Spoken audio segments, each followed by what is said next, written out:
May is here and it is a huge month ahead for Manchester United, a first ever FA Cup final next weekend.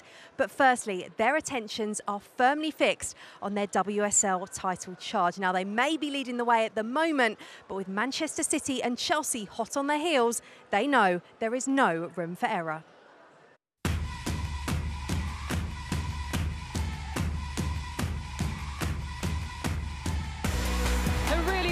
Goal from Manchester United. A fifth straight victory to start the WSL season. Zellem's corner. Oh, they've done it! Would you believe it? A sizable 3 points for the visitors today. Lioness to lioness. Manchester United are roaring. Billy Turner off the bench to win it for Manchester United.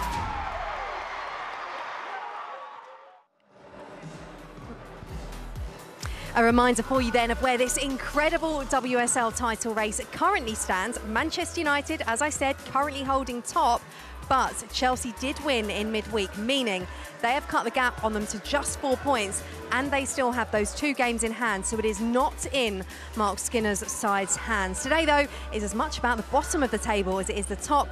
United's visitors Tottenham are 9th, but they're only separating in the bottom 4 by just 3 points. So both teams desperate for those 3 points, but for very different reasons. Manchester United versus Tottenham coming up for you live from Leigh Sports Village. Kickoff is less than 10 minutes away.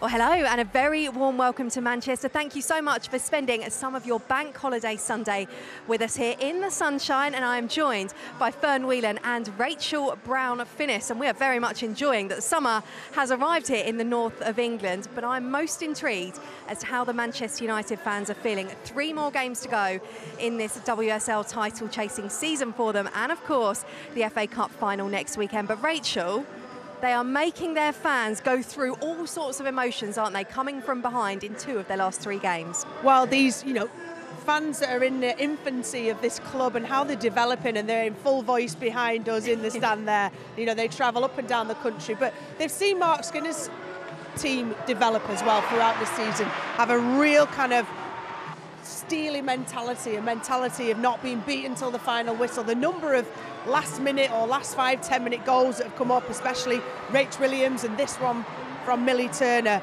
that have seen them transform from what they were last season, who were kind of almost a soft touch in the latter stages of games, certainly against the bigger teams.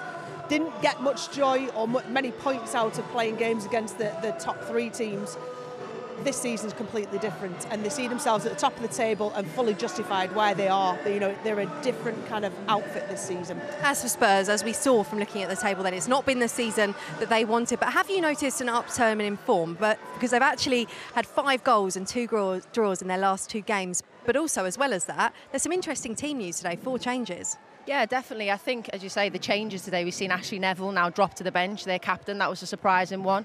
And they've changed the goalkeeper again. But, Vicky Jefferson spoke before in the press conference about that rotation and about there's places up for grabs within the squad, which I think is fantastic. And also, for me, I think having someone in your side like Bethany England will potentially be able to cause Manchester United problems today going forward. She's in fantastic form. She's scoring some really good goals. And then now they've got Kit Graham come back into the side. She scored an assist last week. She's back in and is in the place in the starting 11 today. So, yeah, Manchester United have to be really switched on today for sure. OK, well, let's focus in a little bit more on Manchester United then, shall we? Katie Zellem, the club captain, played a huge part in getting them all 3 points against Aston Villa last weekend. Her free kick put in for Millie Turner to head home. She is unfortunately suspended today, but Joe Curry popped along to the training ground earlier this week to find out if we should expect as much drama today. Is this the final chance for United to snatch the victory? Zellem towards the back post. Turner! Oh my word! Katie, what a comeback that was last week. 93rd minute winner against Villa. Have you recovered yet?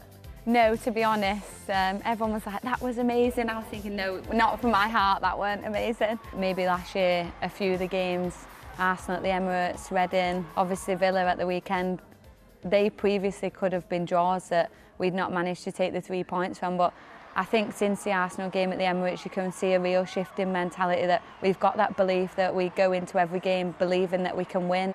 How's Mark Skinner gone about making that change? Previously, I think we've gone into the games against the other top 3 teams thinking we're the underdog. For us now, we go in wanting to win, but knowing that we can win. The fact that you're now captain of this side at this period in the club, what does that mean to you, particularly that you started off here? It was actually a bit of a difficult decision to make when I first decided to come back. I didn't know whether it was going to be a bit of a backward step coming into the championship, and I can hand on heart say it was the best decision I ever made. I think it's a real honour for me to represent this club, and my family are so proud and they come to every single game possible, and I think a lot of the girls feel the same too. This weekend, taking on Tottenham, they're obviously having a very different season to United. They're in a difficult position at the bottom of the table, but does that make this a dangerous time to be playing them?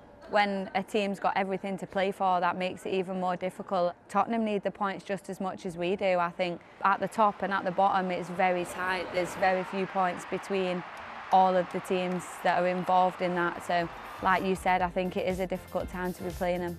Katie, thank you so much for speaking to us today. It's such an exciting time with the club. Enjoy the next few weeks. Fern, Katie said some really interesting points there. She talked a lot about mentality. Is that the main change that you've seen in United this season? Yeah, for sure. You know, the mentality is steely. As I say, they've scored in last minutes of games where potentially it would look like they would have been draws. Last season, they potentially learned from that. So last season they had 6 draws, and now they've managed to turn those draws into wins. I think has been fantastic for them. So yeah, the mentality for them is huge, and I think going forward they now know they can beat teams like your Arsenals, potentially stay in games with City and Chelsea as well. As for Spurs, it's going to be a big afternoon for their key players. One of those, surely Beth England, 9 goals since she joined them in January. Is she back at her best now? She needs to be, certainly today and for the rest of the season, not just for Tottenham Hotspur and to secure their safety. What she was brought in to do is score goals, and she remains that poacher in the box, as we see in here, but also for her England chances moving forwards, very short-term moving forwards as well. The World Cup is literally around the corner at the end of this season. She wants to be back in the plans for Sarina Wiegman. She's been out with squads recently. She was in that Euros winning squad, but has been out after since the Euros. So back in goal-scoring form. Sarina picks on form, relatively limited in that department with Ellen White retiring. So she'll want to make an impression today. OK, well, with kick-off fast approaching, let's give the final word to the managers. Joe Curry has been speaking to Vicky Jepson, but first, here she is with Mark Skinner. Well, Mark, both teams are desperate for points today, but for very different reasons. How tricky is it playing a team fighting against relegation? Look, it'd be very difficult. I think I look at Tottenham's team, I look at their bench, I look at their squad, and I think they obviously shouldn't be where they are, but they are for a reason. So what we have to do is we have to make sure we try and maximise what we can do in this game and try and unfortunately heap a little bit of misery on them. You know, that's what we're here to do. So, but we have to do that with performance. If we do that, I'll be a happy man. Well, Vic, 4 changes for today, including Ashley Neville on the bench. What's the thinking there? Just rotating the squad. It's important that in these last 3 games that everyone feels a part of the process, a part of what we're about.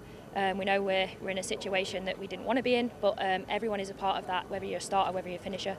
We also know that United score late on as well. The last 10 minutes is where they scored most of their goals this season, so we need the subs have such an important role to play in this game, and they'll be eager to come on to inject that pace to the pitch and hopefully nullify any of the United strengths. OK, well, I said the final word. The final word is going to go to you, Rachel Brown-Finnis and Fern Whelan. What are you expecting from today's game? I'm expecting an exciting game, for sure. I'm expecting goals, potentially from both ends. We know that Tottenham can leak goals, but they can also score at the other end. So I think it'll be a feisty game, and I think from the off it'll be really high-paced, really, 1- and 2-touch passing, and, I think it'll be a really exciting game. And the Manchester United team are going to keep the momentum going. I can't see anything other than a Man United win. Their desire to win the title but secure that Champions League spot, one of the top 3. I'm going to put on a show today for the Manchester United women fans. Well, we certainly hope so. It is time now to find out. We're going to join our commentators for today. It's the former England and Manchester United goalkeeper Siobhan Chamberlain. She is alongside Vicky Sparks. Thank you, Kelly. Good afternoon, everyone. Well, this WSL title race shows no signs whatsoever of cooling off, does it? 4 teams still in it. Manchester United in pole position for now, but knowing that Chelsea will overtake them if they win all of their games in hand. At the other end of the table, Tottenham are on the hunt for points to ensure their WSL survival. So much at stake here, Siobhan Chamberlain, for both sides here at Leigh Sports Village. I don't think I thought that come the end of the season, or so close to the end of the season, that both these teams would be needing these 3 points for the different reasons that we've already spoken about. I never thought Tottenham would be near the bottom end of the table, but I did think Manchester United would be up there challenging, potentially not this far ahead at this point. And they have their first major final to look forward to as well in the FA Cup, as Hayley Ladd leads the teams out here at Leigh Sports Village this afternoon. So, Manchester United captain Katie Zelem is suspended for this one after picking up her 5th booking of the season. She's replaced by Wildeboer Riese, who makes only her 2nd league start of the campaign. Millie Turner came off the bench to score United's injury time winner against Aston Villa last Friday and is rewarded with a start ahead of Aoife Mannion, while Norway midfielder Lisa Nalsund is amongst the substitutes after recovering from injury. Big moment for Kit Graham. She starts for the first time in nearly 18 months after returning from her ACL injury. And captain Shelina Zadorsky plays for the first time since February after recovering from illness, as Tottenham make 4 changes. The goalkeepers are rotated once again, with Tinja Rika Korpela replacing Becky Spencer. And Jess Naz also comes in. Ashley Neville, Rosella Ayan and Evelina Summanen make way. In-form Bethany England leads the line once again. What a signing she's been. 9 goals in her 11 games for Spurs since arriving in January.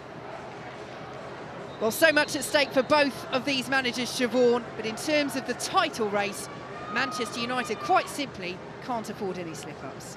They can't. They're at the top at the moment. They're clear, but Chelsea hot on their heels, Arsenal, Manchester City, we can't write them off either. There's so much interest in these last few games. But for Manchester United today, it's about focusing on what they need to do. All they can do is go out there, get the 3 points and keep that title challenge on. And the crowd here at Leigh Sports Village, I'm sure, will be right behind them.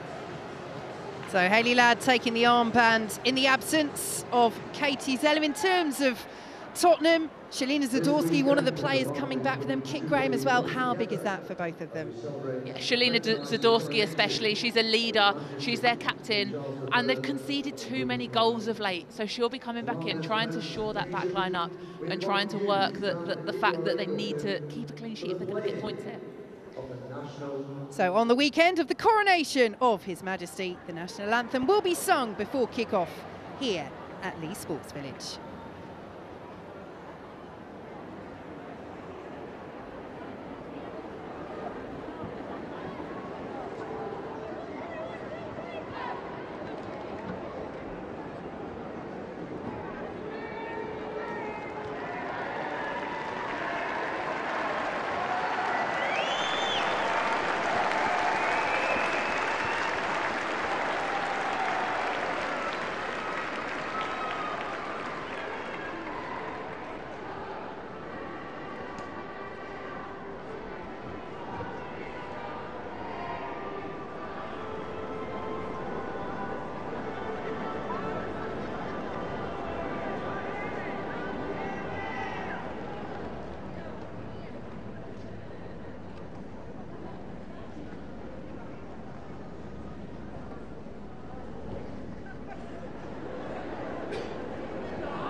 we got there in the end, eventually. Credit to the fan who led the singing from the stands, but the PA kicked in eventually on this coronation weekend for His Majesty King Charles III. And we do hope you have enjoyed our coverage across the BBC over this weekend. So here at Leigh Sports Village in the Women's Super League, enjoy every moment of this run-in, says the Manchester United boss, Mark Skinner, as the players take the knee at the start of this match. The message against racism still clear. Well, Tottenham have never beaten Manchester United in their history. Manchester United reforming their senior women's side in 2018, and since then it's been 8 wins and 1 draw. Siobhan, what do Tottenham need to do in this match to try and take something away from Leigh Sports Village? Firstly, they need to defend this early ball forwards, which Molly Bartrip does, away from Leah Galton. That's going to be the key to this game. Can they keep a clean sheet for as long as possible? Keep yourself in the game. Don't let Manchester United score early, otherwise it's going to be a huge uphill task. Here is 2. Manchester United starting with intent and purpose. Early touch for Tinerica Corpola. Back in goal ahead of Becky Spencer. That's been a real battle at Tottenham, not just this season, but last campaign as well. As a former England and Manchester United goalkeeper, Siobhan, what's your perspective on rotating keepers with such regularity? Look, you want consistency, both as a player, as the goalkeeper, but also through the team. If you're the defenders playing in front of them, you want to know who's behind you, how they play, because everybody plays in a slightly different way. You saw when Mark Bartrip came across there and cleared in front of it, the lack of communication. You need that, especially when you're conceding goals and you're challenging down near the wrong end of the table. Here is Letitia. Bacci. Borisa. Big shoes to fill for Vilda Borisa in place of Katie Zellum. How much of a miss will the Manchester United captain be this afternoon? She's a leader on the pitch for United. She's vocal, she organises, she kind of dictates how they play from that central position. But for me, I love watching Borisa play. She's great on the ball. She doesn't get enough game time, I don't think, to be able to kind of put her stamp on the game. When she does come in, she's brilliant. So I'm really looking forward to seeing her play today and seeing how she relishes that more dictator role in that midfield position.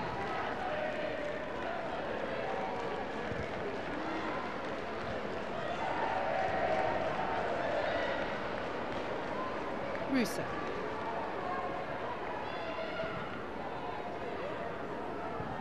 England closing down Letitia.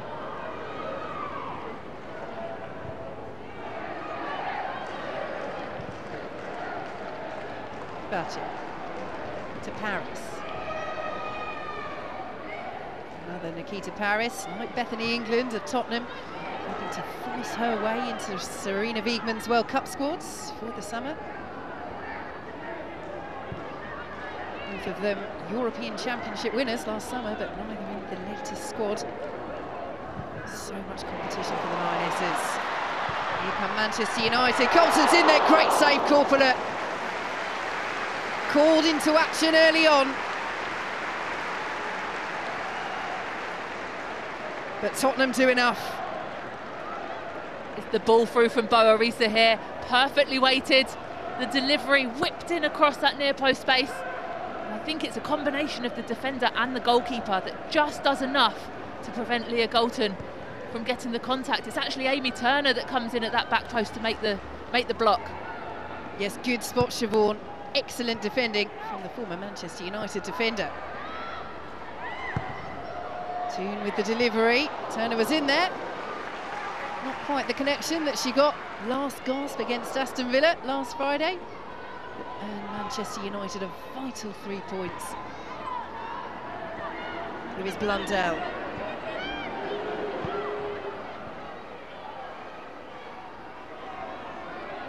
Rousseau. Lovely skill. And Manchester United starting with real purpose here. Toon winning the corner. Definitely starting with real purpose. Ella Toon with the slight showboat touch there. And a good block by Zadorsky coming across, but Ella Toone getting an early shot at goal. Hasn't probably scored as many goals as she'd want to this season, but she's a constant threat and links up so well with Alessia Russo. Yeah, 3 for the campaign for Ella Toone. Not scored since mid-November, though. Manchester United keep up the pressure. Tottenham just about get it away. Here is Celine Bizet. Nobody whatsoever up there. It's always the balance defensively of whether you bring everyone back to defend the corner or you leave someone up as a target, because it ends up going straight back to the opposition after you regain it.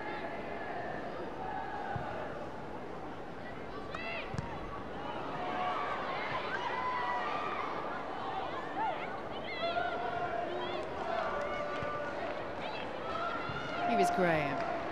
Past ball to Borisa. Good ball to find Naz, who could be in here, Jess Naz. Up against Hannah Blundell. He does well. James to Spence. Slightly loose touch. Now gets the foot in. Here is Turner. Up under pressure.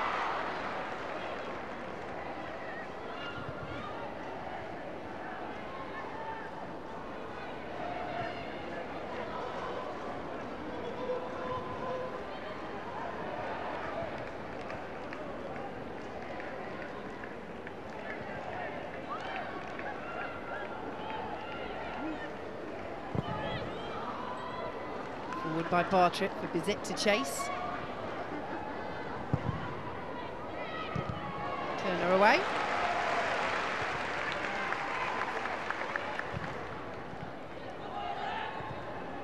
Spence. Bizet. Graham. Straight to Hayley Ladd. Two with the miscontrol. Bartlett in an advanced position. Stings the gloves of Mary Earps.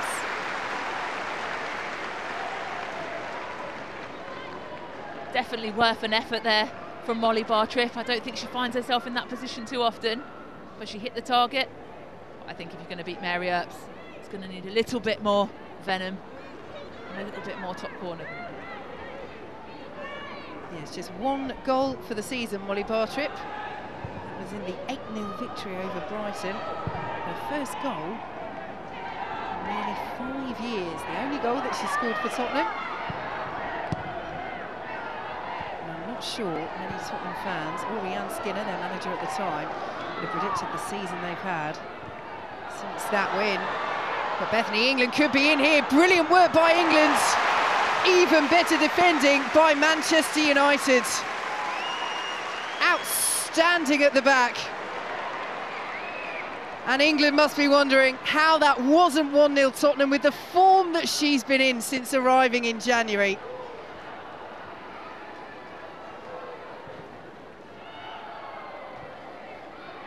But that, Siobhan, is how dangerous Bethany England can be at getting in behind. It is. They cut United's defence apart there. It was brilliant play by Tottenham.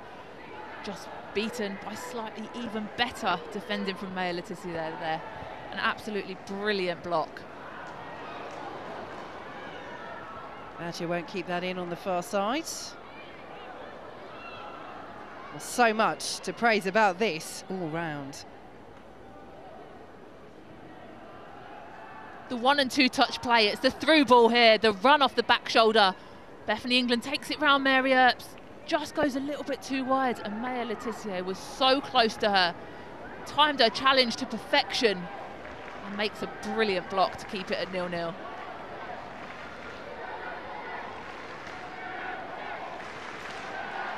Well, there's a reason why they were so keen to bring her in from Brighton last summer. She is one of the most promising young defenders in the WSL. 21 years of age. Already an England international, with hopes herself of going to the World Cup this summer. Spence with the interception, picks up by Russo. Finds Galton. Toone. Russo. Corpler away. Won't fall to Paris. Decent try by Russo, but she kept her eyes on it, Tignariki Corpler. She did, it was a smart stop.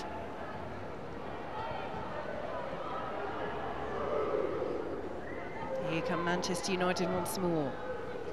Lad.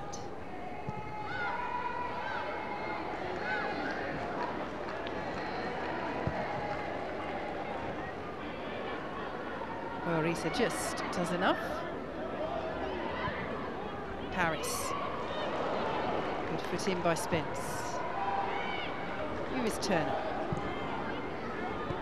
Blundell. Galton.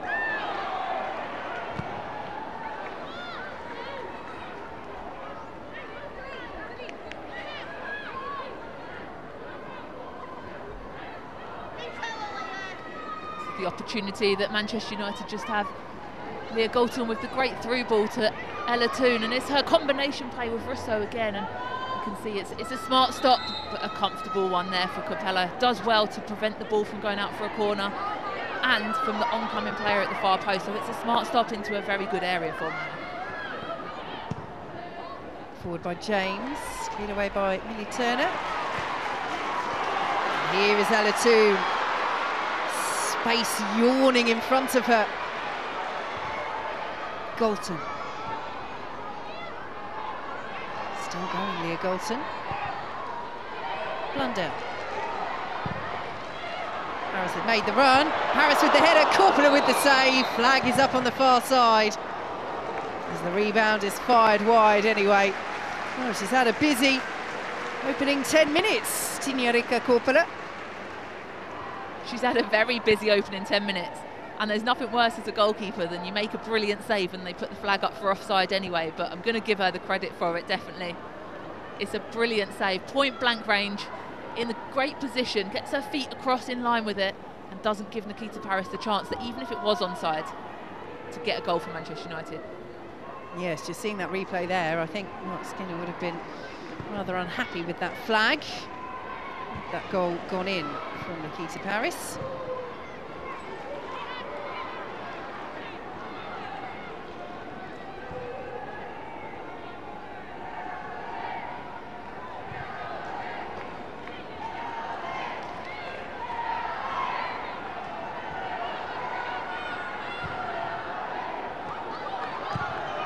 Galton.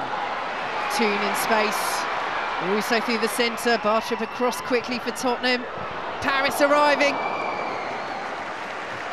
And Paris wide.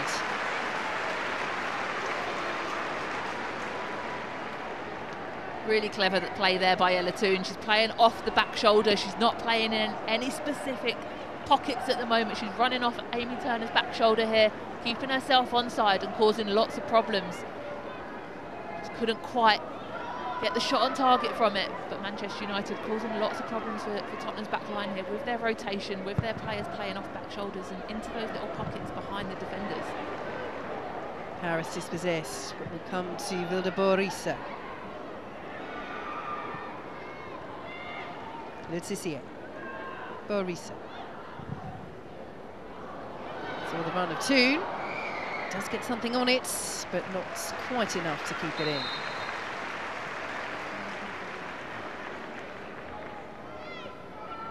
Wasn't quite enough to keep it in, but it was the same position she's picking up again, just on the back shoulder of Amy Turner, just behind her where she can't see her, but keeping herself onside really well. The way she's picking up those pockets, she's going to be an absolute handful for them to defend today. Yes, plenty for interim manager Vicky Jepson to think about early doors for Tottenham. Really under the cosh here, but have had a glorious opening with Bethany England as Manchester United look to fashion another opening. That's headed to Blundell. Walton wants it. Blundell's delivery is claimed by Corpula. She'll be pleased to see that ball in her hands. The ball out originally to Zadorsky wasn't good enough. Tottenham want to play out from the back, they want to keep possession, they want to build, but sometimes at times as a goalkeeper when you're under pressure it's about can we release it, like she is doing now. It's about can we release a bit of pressure and play a little bit higher up the pitch. Bizet will keep it in.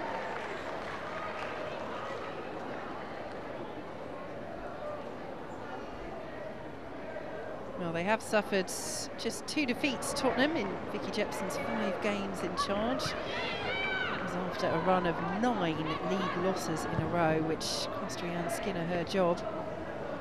But as you touched on before this match, Siobhan, just didn't expect this from Tottenham this season. And you look at the squad, yes, they brought Bethany England in January. She's been an outstanding signing, but even beyond that, it's a surprise that they're down, struggling near the foots of the WSL. It definitely is. They've got good players, they've got a good squad. You look at their bench, they've got good players on the bench as well. They just haven't found the way to make their formation, their style tick at the moment, and they haven't been able to get results.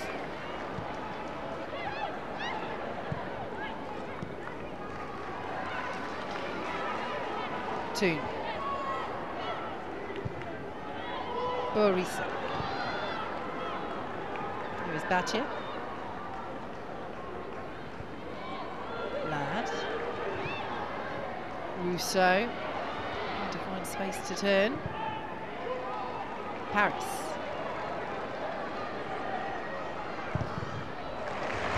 Corner.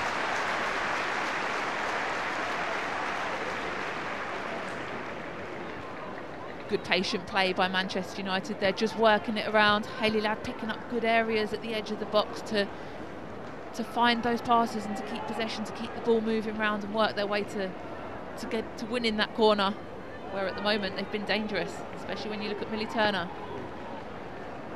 Yep, she's up there again. Such an aerial threat, as Aston Villa found out to their cost late on last time out. Contract wins the header for Tottenham, away by Bizet. But again, they're so deep at those set pieces, Tottenham. There's nobody barely outside their penalty area, and the ball is only going to do one thing, come straight back at them. Here is Blundell. Ladd. Galton. Ladd once more. Borisa. Toon. Batche. Good run by Toon. Manchester United really starting to click. Here is Paris up against Harrop. Toon. Batche works the space. Can't work the pass to Paris. Brilliant play by Manchester United there. Again, being patient, not worrying about having to force it, having to be too direct. But when Ona Badje picked the ball up there, took the turn, I'd love to have seen her take that shot with her left foot. If it had been on her right, you definitely would have done. I don't think Mark Skinner would have had too many complaints about that either.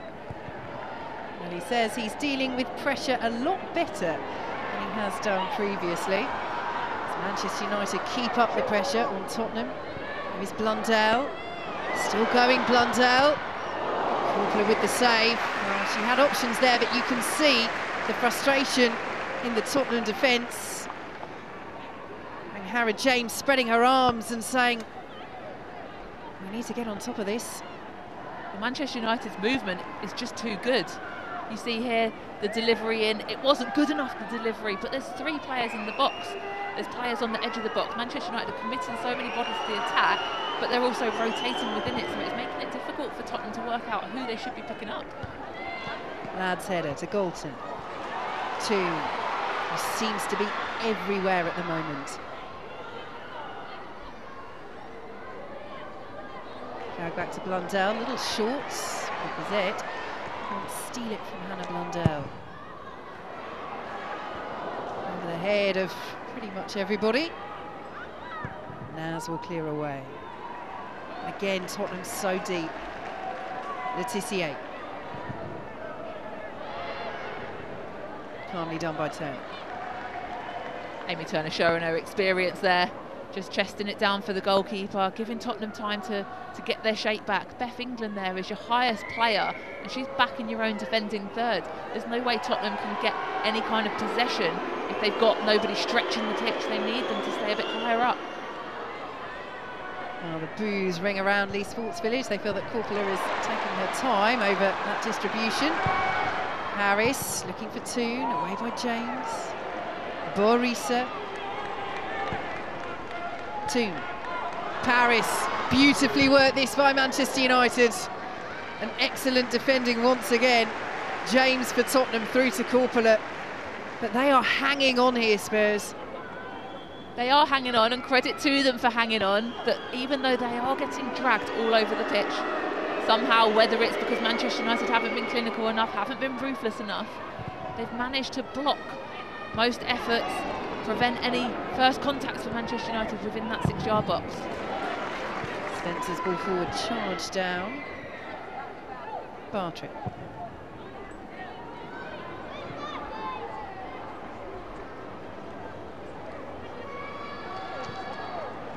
Even there you see the long ball. There's nobody making that run. If you're going to play it in behind, you need to make sure that your attacking players are on the same page as you. Here is two.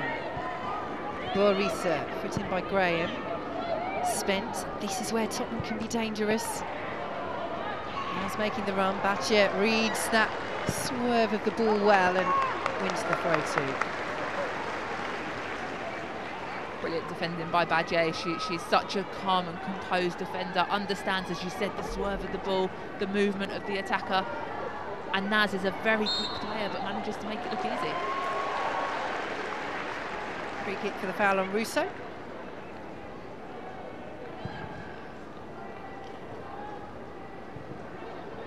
Well, how they would love to have their captain, Katie Zellem, on the pitch. Maria Torres-Dottir there as well. She was out for the rest of the season with injury.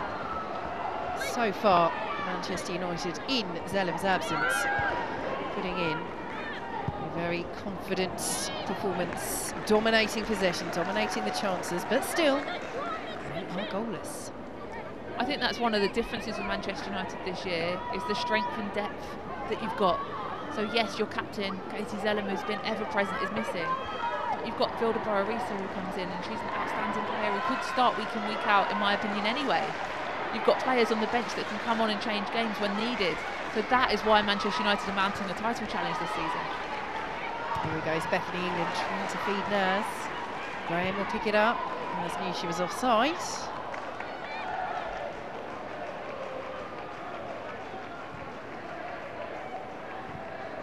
England on her back. England the question on the lips of Tottenham fans and Lionesses fans. Will she get into the World Cup squad? Here is Russo. Oh, is she taken out there? Referee says yes. Molly Bartrip holds up a hand of apology. And that won't escape the booking. That was really clever play there by Alessia Russo. She didn't really have much support up there. She waited. She knew that the second she took that touch across Bartrip, all that she could ever do was bring her down. She's won her team a free kick in a really dangerous position and got the centre back on a yellow card. Clever play from Alessia Russo. So it would be the aforementioned Katie Zellem who would be taking this, were she on the pitch, their set-piece specialist. But Vilda Borisa, no slouch either from these sort of positions.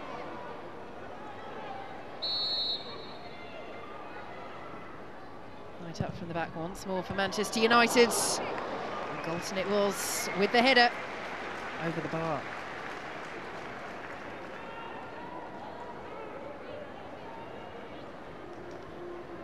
Great delivery in by Borarisa into the danger area, and Leah Galton, not sure if she has taken a knock on top of her head there, which was the force of the delivery from Borarisa, but very well defended by Tottenham in the end. Got enough bodies in there to prevent an attack on goal.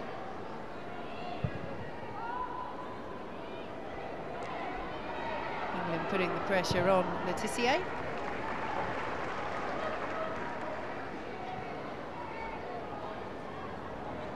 Manchester United looking for their 7th victory in a row in all competitions. They really have responded so well to that 1-0 defeat by Chelsea, their title rivals in March. It is the only loss in their last 19 games. And they're coming forward once again. Here is Paris. Not quite. Experienced defending there from Keris Harrop. She knew that Nikita Paris was going to try and knock that ball around her. Just stood her ground, was solid, prevented any kind of problems. The ball's gone out for a goal kick. Well, midway through the first half, Tinyorika Korpela has gone down, and I've lost count of the number of games that I've seen this happen recently, not just with Tottenham, but Chelsea, Arsenal as well, former goalkeeper Siobhan Chamberlain. Sometimes goalkeepers just pick up slight injuries, and at other times goalkeepers are told to go down because the team needs to have a little bit of a rejig, work kind of on the formation, on anything that might be going well, going badly.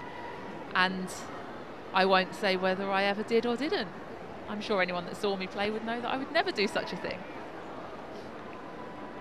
Well, while Korpela does get some treatment, it does give both of these sets of players the chance to go over and speak to their respective managers.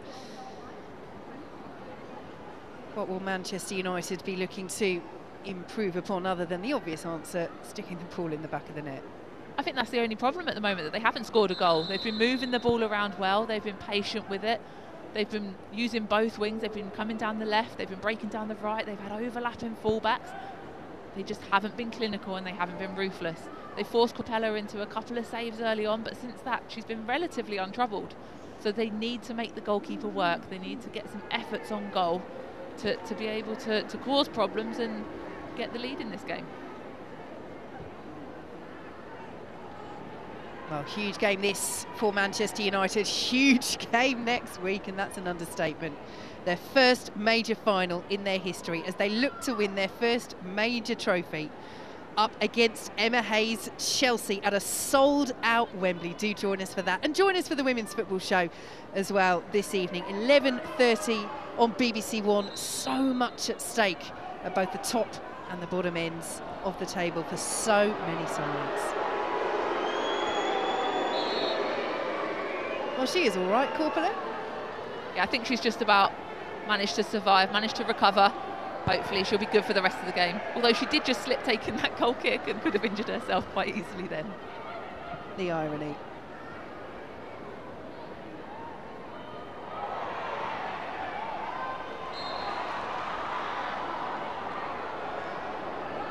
Play belatedly called back by our referee Kirsty Dowell, but Manchester United making the point that really they could have just continued to advance there. Yeah, frustrating decision from the referee there. Ona Badje was charging through with the ball. They have possession now, they have their shape. I'm sure there won't be too many complaints. Here is Leticia. Badje. Harris. Has control. She's another, isn't she, who will be so desperate to get into that World Cup squad for England. And she, as well as Bethany England in particular, given that it is England's position in terms of the forward, must look at Rachel Daly's switch of position and think, why, oh why, didn't Aston Villa sign her as a left back? Most definitely, but I think the thing for me is, you look at the players that are missing with injury, the players that have retired, there's a lack of experience there. Nikita Paris is a very experienced player. Even if she's not going to be on the pitch, she's got that experience. So that could be in her benefit, especially now she's getting more game time for Manchester United. Here is Ella Toone, another who will expect to be on the plane, as will Russo. As they're dispossessed, Galton. Blundell. Toone pointing to where she wants it. Here it is for Ella Toone. Tried the drag back pass. A few of those this afternoon. That one didn't come off to Galton. Now Boerisa to Batje. All Manchester United at the moment, but still we're goalless. Paris. Interception by Spence. Toone won't reach it. Paris will. Runs into Spence. No free kick. Cleared away by Harrow. England with the control. She goes down, and that is a free kick. This one to Tottenham. I don't think you can have too many complaints about that free kick. There's quite a body check on Beth England. A clever play from her. Gives Tottenham the opportunity to get higher up the pitch, as you said. Most of it's been played in Manchester United's side. You see Boerisa there, just checks Beth England. It's a definite free kick. But as I said again, gives Tottenham the opportunity to get higher up the pitch. Cleared away by Leticia. Turner. Blundell.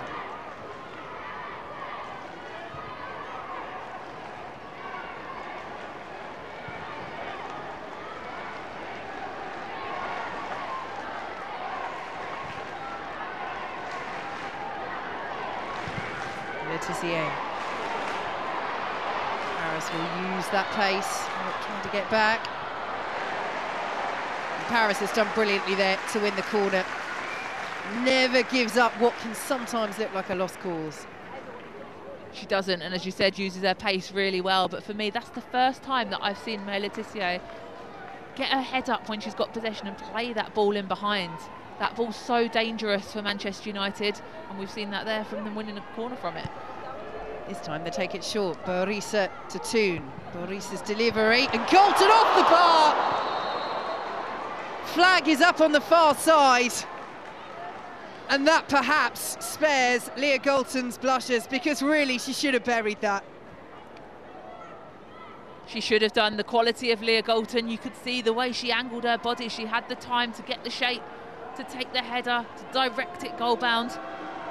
Just got it a little bit over it. You can see she's offside here, so it would be a relief for her anyway. Just couldn't quite get over it. And somehow remains goalless.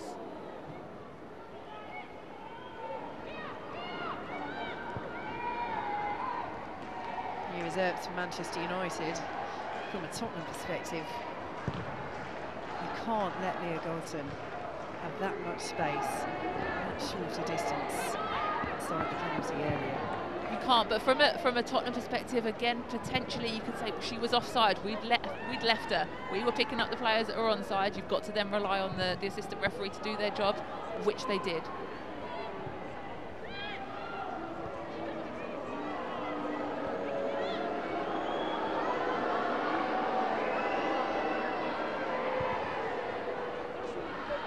Turner. Pressure from Blondell, and that's short, and Galton's in. Will she square it? Will she shoot? She'll shoot! And it was the right call. Manchester United hit the front against Tottenham, and it is utterly, utterly deserved.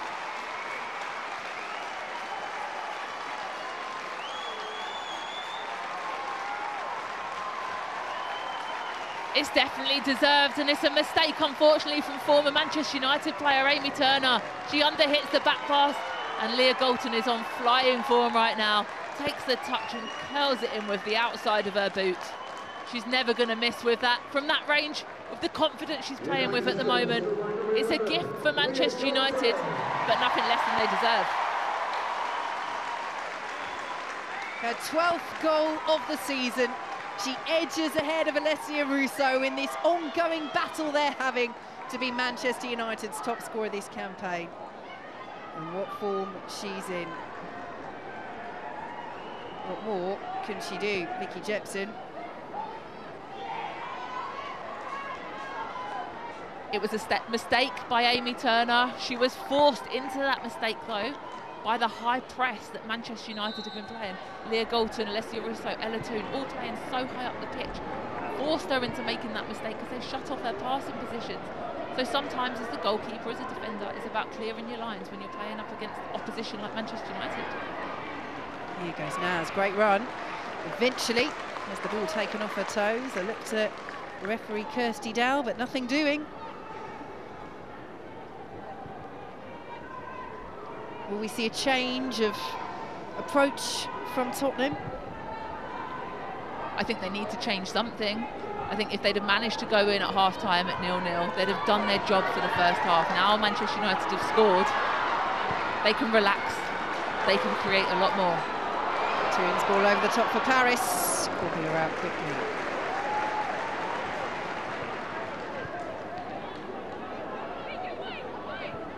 James pressured, Galton, Toon, advantage played as Bizet slid in. Lads, Borisa, great save, Corpora. Manchester United continue to hammer at the door. They do, and it's Borisa this time with the effort. Ella Toon working tirelessly, as we said before, finding all the pockets.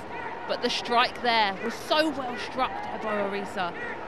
Corpella saw it all the way through and was able to make quite a comfortable save in the end to tip that away for a Manchester United corner.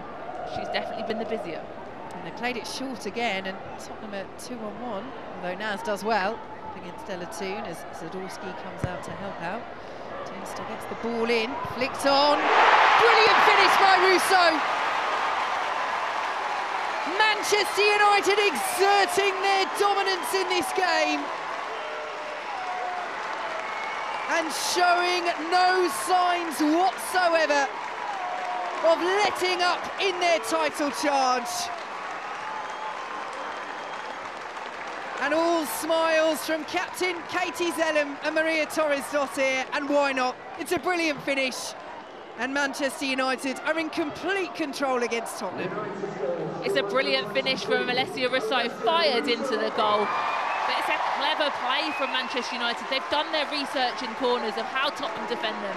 They've outnumbered them 2v1 every time they've delivered it, dragged players out of position, caused them problems, and Alessia Russo there to smash home the second. And pretty much I could say, I know we're only in the first half, but for me that's game over. 2 goals in quick succession.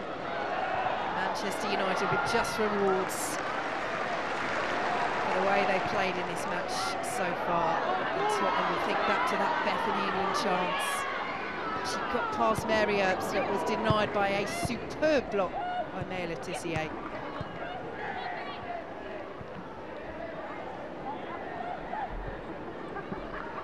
Russo, incidentally, now level with Leah Galton once again. 12 goals apiece for the season. Maybe she heard as she will. I'm sure that wasn't in the back of her mind. But you spoke then about Maya Le Tissier's challenge. Strikers always get the glory. They score the goals, they get the headlines. But for me, that challenge there from Maya Le Tissier, that could have changed the whole direction of this game. And that needs more credit and more reaction and more credit than it often gets. Yeah, speaks the former goalkeeper and former player that was such a key part of defensive units during her career, the former England and Manchester United goalkeeper, Siobhan Chamberlain. What do Tottenham do now? I think they'll be counting down these last 10 minutes of this first half. There's still so much left to play, even of this first half, but they'll be wanting to get in at half-time. Can they get a goal back? The way they're playing at the moment, I'm not sure, but they need to get to half-time to be able to reassess. But Manchester United show no signs of letting up. Turner will try herself. There's Blundell instead. Goes to Turner. Galton. Corpula went for safety first. Difficult one to deal with. Manchester United corner. She did go for safety first, and I think that was the right decision. Make sure the ball didn't drop in anywhere. Great play by Leah Galton. We said before, a player flying in confidence. Just gets caught slightly under that crossbar. Be interesting to see here if Manchester United from their corner go the same way, because it's still 2v1. Tottenham clearly happy to allow this tactic as Sadorski belatedly comes out. They do get the delivery in. And once more, Blundell.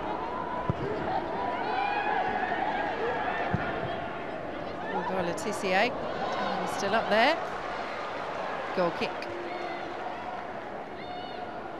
Good defending there by Beth England, but that's not where you want your top goal scorer, your big January signing, to be playing. You want her to be up the other end of the pitch, causing problems for Manchester United's back line.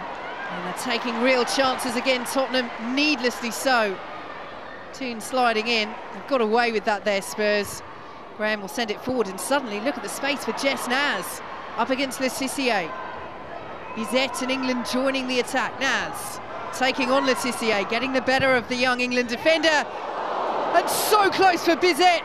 Still not clear for Manchester United. Naz back in, away by Turner. And suddenly, Manchester United at 6s and 7s at the back, switching off. Spurs so close to pulling a goal back in this game. And it's brilliant play by Jessica Naz. Does so well on that left-hand side. Drives the ball across, and Bizet gets on the wrong side of Hannah Blundell. But if you could picture exactly where you didn't want it to go, right on that join of the crossbar and the post, an inch lower, and that's Tottenham back in this game. Hope for Spurs. A warning for Manchester United. What can they do from this corner? Plenty of bodies in there. Not convincing from Mary Earps. Russo helps her out, and here goes Ella Toon. Put in by Bizet. Toon falls backwards. Bizet steaming it away, but Manchester United deal with that well and win the free kick. Well defended there by United, but that chance will give Tottenham no end of confidence. They haven't had a sniff at goal the entire game, and it just shows them. It just takes that one moment to get your team back in the game, and they were inches away from that. So that, I'm sure, going into half-time for the remainder of this first half will give them so much confidence.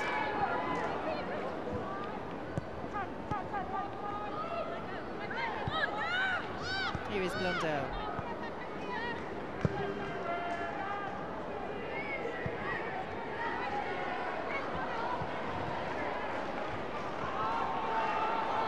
There ahead of Paris. Throw goes the way of Manchester United. And a little bit of potential afters there.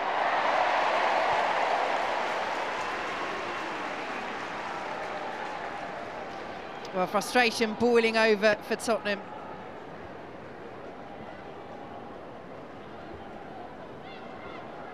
Painful one for Keris Harrop. Definitely a painful one when you go into the hoardings down that little slope, just quite close, quite a compact ground. And she was none too happy about it. And that unhappiness has earned a booking for Keris Harrop. They've just got to keep their heads, Tottenham. Zet's hit the woodwork at the other end, trying to build a bit of momentum. Just have to keep passion under control. Here is Ladd. Also won't latch onto it, and Zadorsky back to Korpela. Ball out though, played back in by Paris. Rather lackadaisical all round there from both Manchester United and Tottenham. Very lackadaisical, and I think Alessia Russo just pulled out of it because I think she felt that she would have been offside had she gone for that. But the ball was rebounding around all over the place. I'd like to have seen her just go for it, just try and score the goal and give the referee the decision to make. Here goes Paris and Russo, who incidentally is now on her best goal-scoring season domestically in her career. 12 in all competitions. It's her goal that's made it 2-0. But it's not over yet. Tottenham have rallied at the end of this first half, but Manchester United rallying once more. Bolton wins the corner with Amy Turner. Tottenham have worked really hard throughout the entire game. They've defended resolutely, they've got numbers back. They haven't been able to commit bodies forward to create anything themselves, but they've worked really hard. It's just unfortunate for them, but one switch off, one little error can cost them a goal, and then one came straight away afterwards. That's the mentality of playing a team like Manchester United. It's difficult to get yourselves back into a game. Again, Manchester United play the corner short. Again, Tottenham put just one player out there. Turner at the far post. Can't convert, but are you questioning why Tottenham are just leaving one player out, or is it a case that they'd rather have the height? They know the ball's going to come in, even if it's at the second time of asking. They'd rather have the height in the penalty area. I think it'd be really interesting to see if that tactic changes at half-time, because sometimes you need ownership by players on the pitch to say it's not working, we need to change it. But if you've been told pre-game this is how we're defending, sometimes you take that too strictly and you say no, this is how we're defending, this is what we've got to stick with. You need players that can take ownership and have the confidence that they can do that in a game and make changes with their own mindset, as opposed to waiting and relying on a manager to do that for you.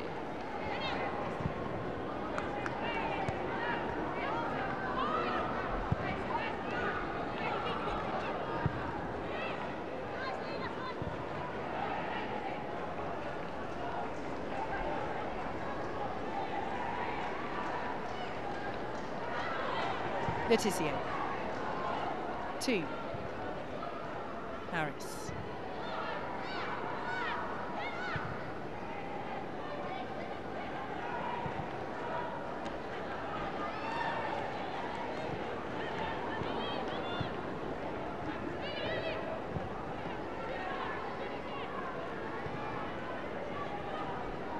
Borisa.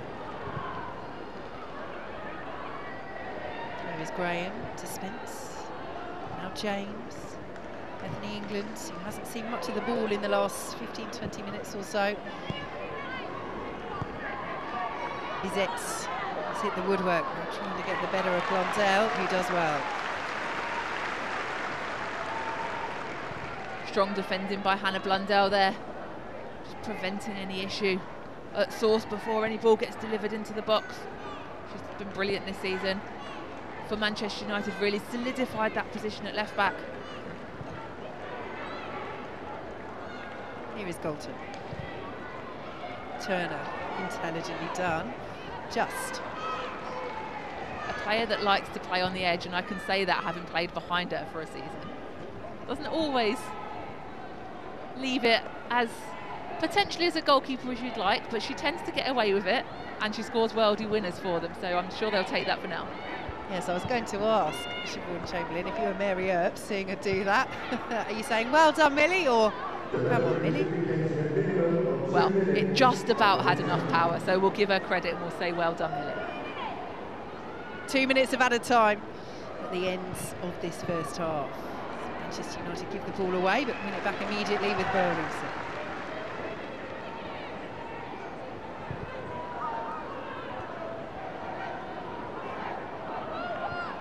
It'll be really interesting to see if Manchester United come out in the second half with a mindset of goal difference. Yes, they can't take their foot off the gas and assume that they've won this game, but goal difference is going to be absolutely huge in this title race. They've got a brilliant lead over the other clubs already at the moment, and that's somewhere that they can get potentially an extra point in this title race by their goal difference. So it'll be really interesting how they come out in the second half. Yes, this four-way title race, and it very much is a four-way title race. Not just mathematically, but realistically so. Arsenal currently down in fourth, but even they, with no more European campaign to concentrate on, still have hopes of really being up there on the final day of the season, and it's that penultimate weekend, isn't it, Siobhan? Chelsea against Arsenal, the Manchester derby. There could still be so many twists and turns, even at this late stage of the season. Here is Paris, taking it in her stride beautifully. The second touch let her down, and Corpella was there. Smart goalkeeping there from Corpella. A slightly heavy touch from Nikita Paris, but as you said before, that penultimate week of the season, Manchester United against Manchester City, Chelsea against Arsenal, absolutely brilliant games. They're the ones you play for. And here we've seen again Corpella ending the half how she started, called into action. Yep, she's been busy. So have Manchester United as they look for the third on the stroke of half-time, and Galton's in behind. Leah Galton, not quite. And that will do it for the first half. Slap of the hands in frustration from Leah Galton, but overall, a dominant half, an impressive half from Manchester United as they look to extend their advantage at the top of the table. Certainly deserve this lead, Siobhan, but they've had a couple of scares from Tottenham, who are so desperate for points as they look to try and ensure their survival in the WSL. They definitely do deserve this lead. They could have scored a few more as well. They've lacked their usual clinical and ruthless edge. Copella's made a few saves, but as you said, Tottenham have had that chance. They had the early chance with Beth England, where Maya Letizia made the excellent block, and then the late chance with Bizet hitting the post and the crossbar. So they have created opportunities, and that's got to leave Tottenham with a little bit of confidence going in at half-time.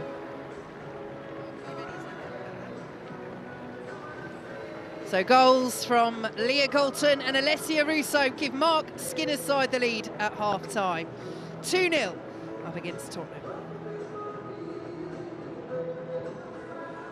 So Manchester United 2-0 up at the break, courtesy of goals from Leah Goulton and Alessia Russo. I've been watching this one with Rachel Brown-Finnis and Fern Whelan. Firstly, as we've been hearing, United thoroughly deserve that lead, don't they? Yeah, they've definitely turned up today. They're up for it, and they've looked really sharp from the first minute. I think going forward, they've created so many chances. I think Hannah Blundell on this left-hand side has been fantastic. They've created some really good space going forward, and when they've got in front of goal, they've just looked deadly.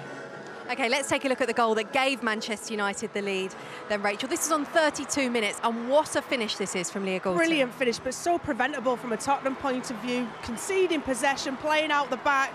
You look at the player on the ball there, heavy touch inside, and that's when United have started to sniff that they can turn over possession. But you look at the finish, and when you look at the detail of it, outside of her left, so it's covering it, just lifts it off the ground, so it goes over the outstretched foot of Coppola. If it had been right along the ground, Coppola would have saved that. So excellent attention to detail with a skillful finish from Goulton.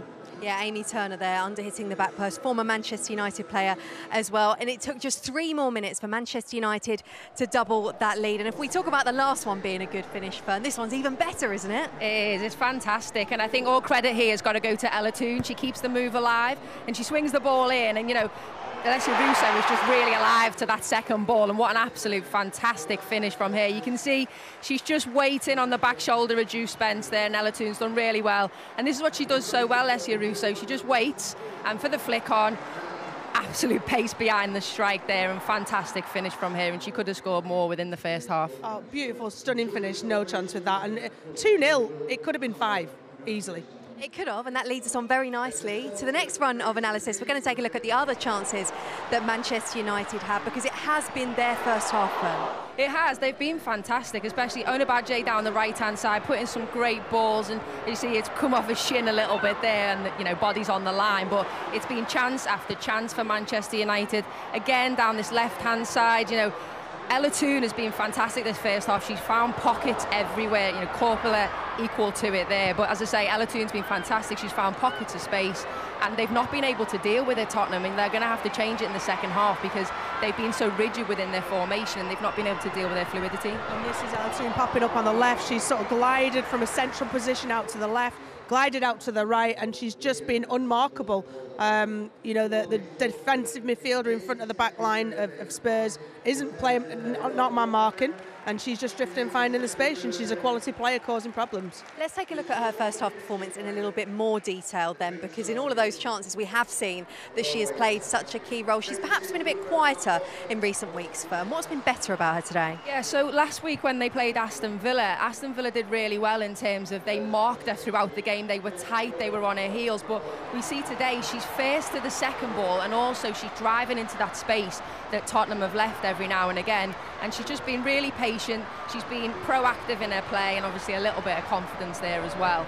But I think she's now finding her space, and she's getting that free chance and free roam, and the defensive midfielder, she can't deal with her, and she doesn't know how to, and doesn't know where to pick her up. So I think she's been fantastic in that, and she's been really clever in her movement and her play, setting up the attacks. This is her at her best, isn't it? It is, having that free roll, because if she drifts out wide, if the defensive midfielder stays, then she's free. If she goes with her, it opens up a big space for other midfielders.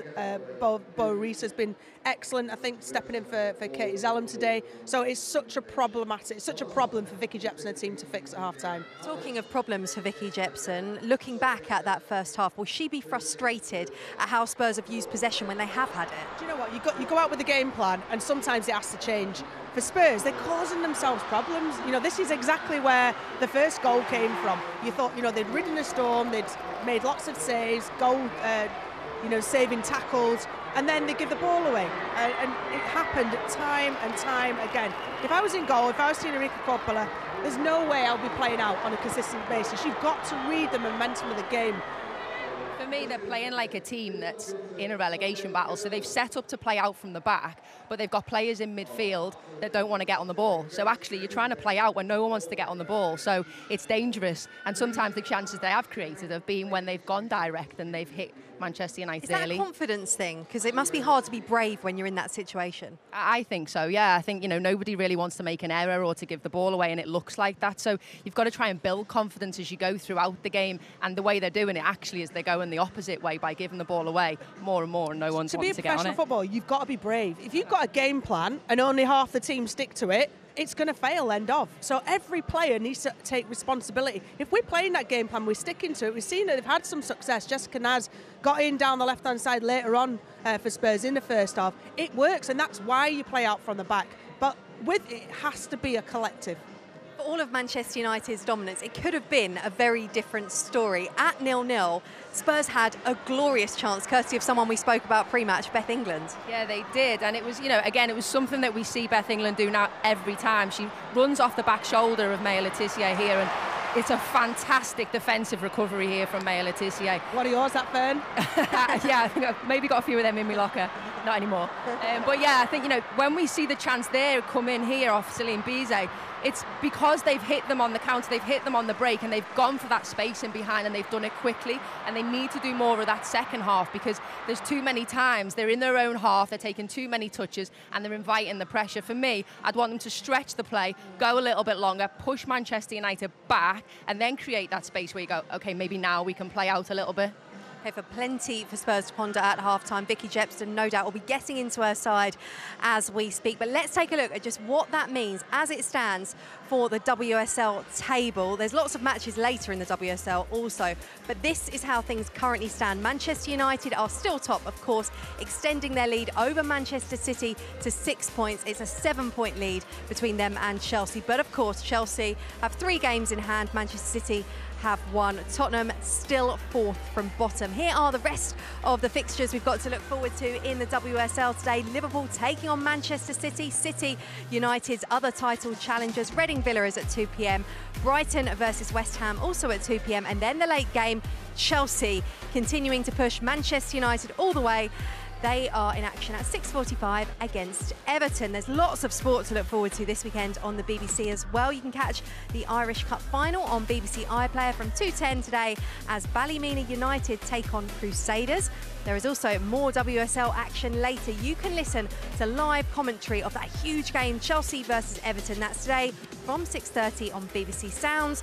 You can also watch highlights of the weekend's Premier League action on Match of the Day 2, BBC One tonight at 10:30. And then straight after that, you can catch up on everything from the WSL with Jeanette on the Women's Football Show tonight at 11:30. Then, in case you hadn't heard, next Sunday, there's this.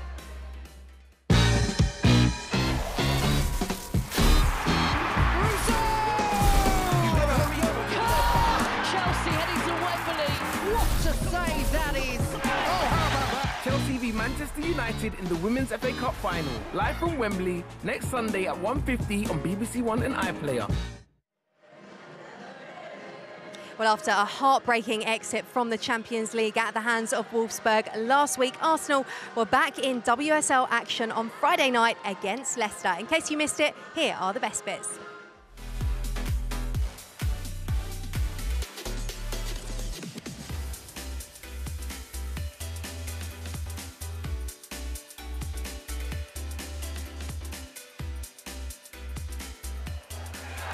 Short corner, catching Leicester a little cold, and Hannah Kane just dangled a leg out.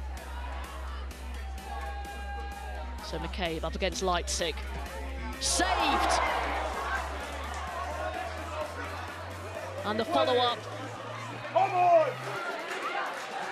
Doesn't come to anything. What a huge moment this could be. Top stop from Janina Leipzig to deny McCabe an early breakthrough. That's cut up by Tierney. Whelan. Oh, Kane's in here. Really good anticipation from Sabrina D'Angelo. Bit of an awkward one for Kane. And D'Angelo off her line quickly to smother the danger. Here's Palova. Space here for Maritz. This is promising for Arsenal. Laxton can't get onto it, and Kuhl puts it wide. Just put off enough by Leipzig come off her line very quickly. Here's Bott. Sends it forward. Oh, it's missed by Raffaelli. Kane's in! And again, D'Angelo. Off her line. Gets the ball. Dangerous moment for Arsenal. Taylor, lovely feet. Leonardson, magnificent!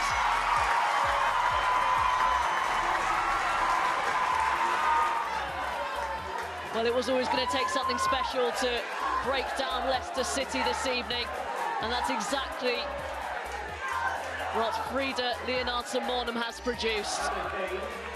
A stunning strike. Leonardson-Mornham, well fielded by Leipzig.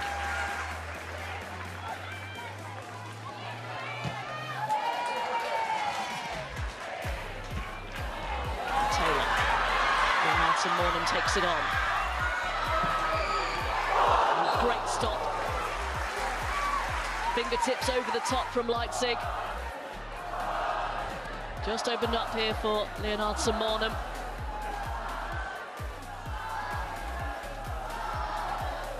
Arsenal still searching for that second goal that will seal the deal. Leonardson-Mornham again. Oh, off the bar!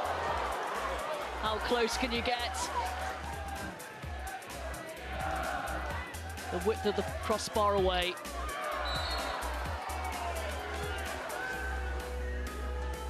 So Arsenal back to winning ways in the WSL on Friday night. Fern, it's been a really difficult week for them, suffering another ACL injury. Surely on Friday night, winning was just the most important thing. Yeah, definitely. I think they'll be really happy with the win and the way they went about it. Obviously, as you say, they're struggling with the injuries they've got within the side, and a couple of players picked up knocks again in that game. But in terms of the game itself, you know, it was a tight game. It was 0-0 at half-time. I think Leicester were equal to them for a lot of the game. So we'll be disheartened and disappointed in the way, you know, they conceded the goal. But, you know, Marnham stepped up, and it was a fantastic strike from here. It was a wonder goal, and that's what it took for them to win it. Yeah, Arsenal now 9 points off Manchester United as it stands. Rachel, what do you want to see in the second half here? I want to see bravery from Spurs to fulfil the game plan that Vicky Jepson has. Either that or a huge transformation. Need to use their attacking, get the ball in the final third, because they're messing around with it in the defensive area. It's leading to mistakes, and it's gifting Man United cheap goals. So a more composed and executed game plan from them. But United have already got a 2-0 lead. I can't see anything other than doubling that in second half. Yeah, this does need to be an improvement, doesn't there, from Spurs? Yeah, definitely. I think switching on from the back, the way they're playing out, if they do continue to do that, being tidier, and we need a little bravery from the midfield for people to try and want to get on the ball, to then link up with Bethany England up front, who's obviously sometimes she's an acres of space, but the ball's not getting anywhere near her. Yeah, when they do get those chances, as we saw with the early one from Beth England, they do need to take them. Time now to head up to our commentary team for the second half. Former England goalkeeper Siobhan Chamberlain and Vicky Sparks, who can also bring us news of a change at the break. Thanks very much, Kelly. Yes, as you can see, Tottenham are preparing to make a half-time change. Rosella Ayan is replacing Jess Naz. So, Siobhan Chamberlain, we said that Tottenham would have to change something up in this second half. But Naz has had a decent first half as well, creating that chance for Celine Bizet, where Bizet hit the angle of post and bar with a header that would have pulled a goal back for Tottenham. What do we make of this change that Vicky Jepson is employing here? I think it's fairly like for like. They're both attacking, slightly wide players. And as you said, Naz was lively in that first half when she got the opportunity to be. She didn't have too many contacts on the ball. She wasn't involved too much. But when she did get the opportunity, she created a little bit of problem for Manchester United defensively. So it was an interesting change, but Ayan's played quite a bit recently. Naz less so, so maybe it's a fitness thing. Maybe she's not able to play the entire 90. Who knows? But I'm sure Ayan will be wanting to make an impact this half. So it will be Kit Graham of Tottenham to get us underway in this second period. Manchester United well worth their 2-goal lead. Can Tottenham find a way back into this match? They've only avoided defeat against Manchester United once in their history. But they still need the points in the remainder of this campaign to try and ensure their place in the WSL for next season. And they've won the early free kick. They definitely do need the points. I think that their only saving grace could be that the other teams that are down with them don't pick up any more, which there's a tough run in, especially for Reading there at the bottom of the table. It's going to be a difficult task for them. But there's other teams in it as well, so it's such an exciting finish to the season at both ends. Can they find a way back into this match early in the second half? Bartrick with the free kick. Easy from Mary Earps. It's a waste there for Tottenham.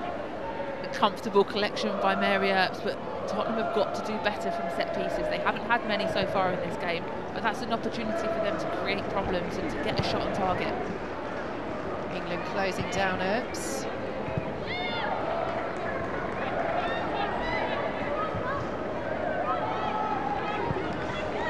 Manchester United in the second half, more of the same, and don't switch off the back. Is that Mark Skinner's half-time team talk? Pretty much, I reckon, but I also think he'll add in about being clinical, being ruthless, and scoring some more goals.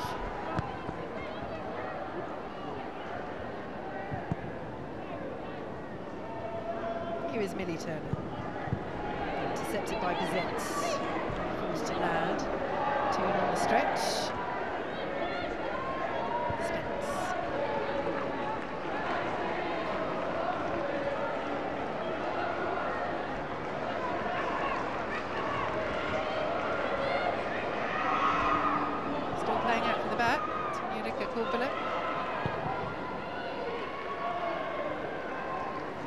Despite her best efforts, won't keep that in.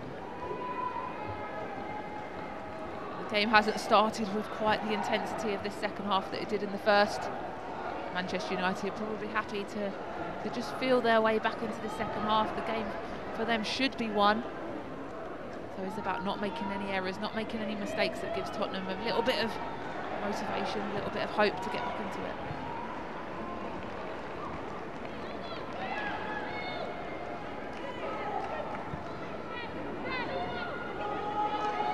This is here. Chested down by Amy Turner. 3 years she spent at Manchester United, helped them win promotion from the Women's Championship.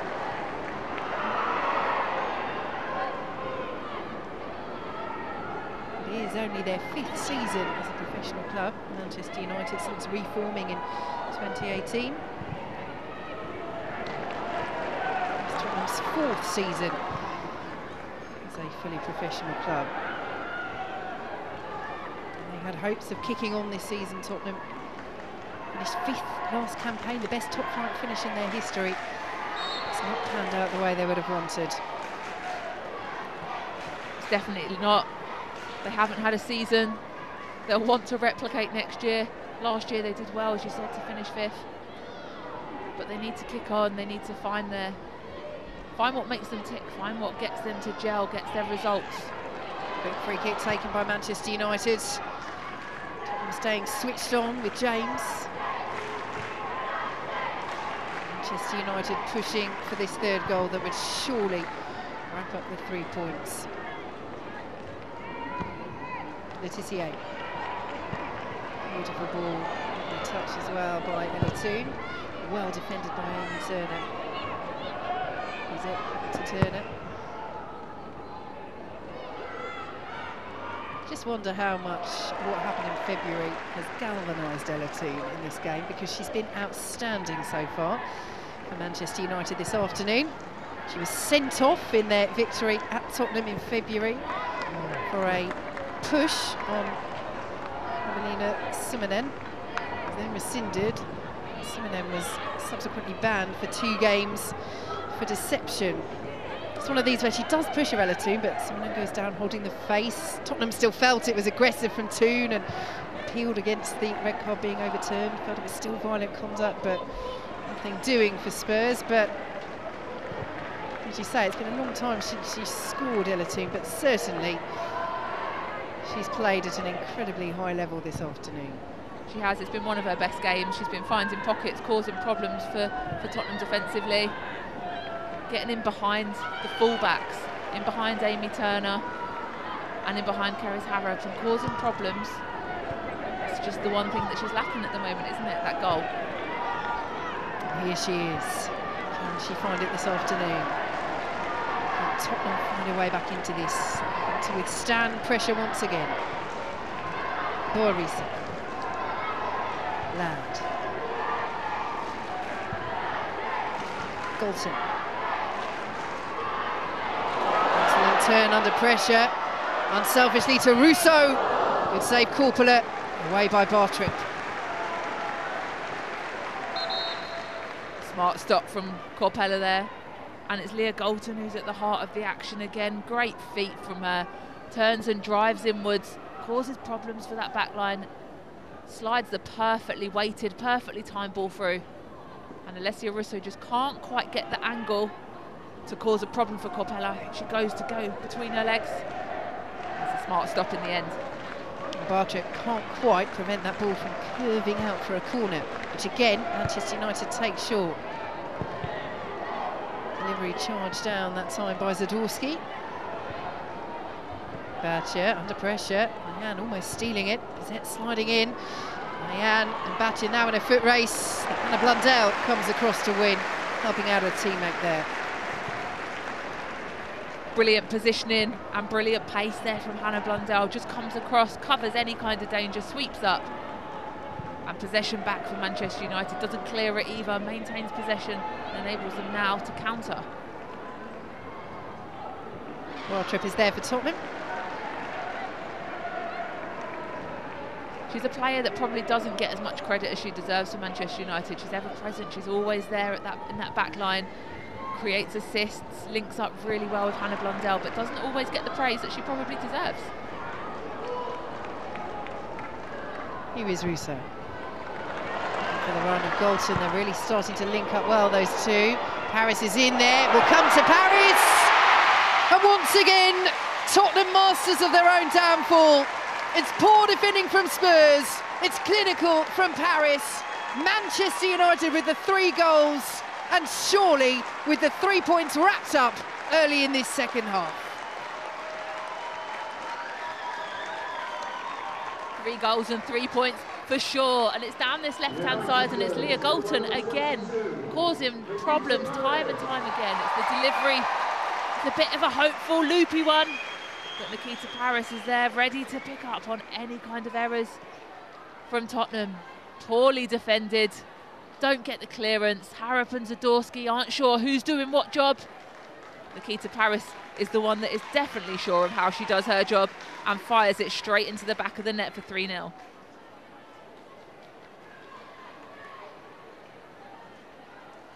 Ninth goal of the season for Nikita Paris. Doing all she can do to force herself into that England squad.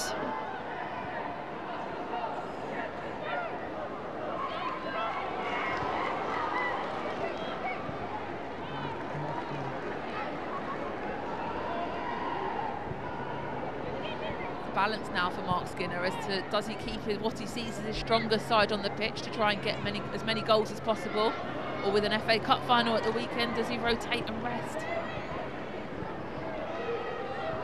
Well, you mentioned goal difference earlier, Siobhan. Here is the table as it stands, and that goal difference at the moment pretty much worth an extra point for Manchester United. 11 clear at least their other rivals, and Arsenal down there in 4th. Well, they need things really to go their way, Arsenal, if they were to claim the title, still with that game in hand over Manchester United.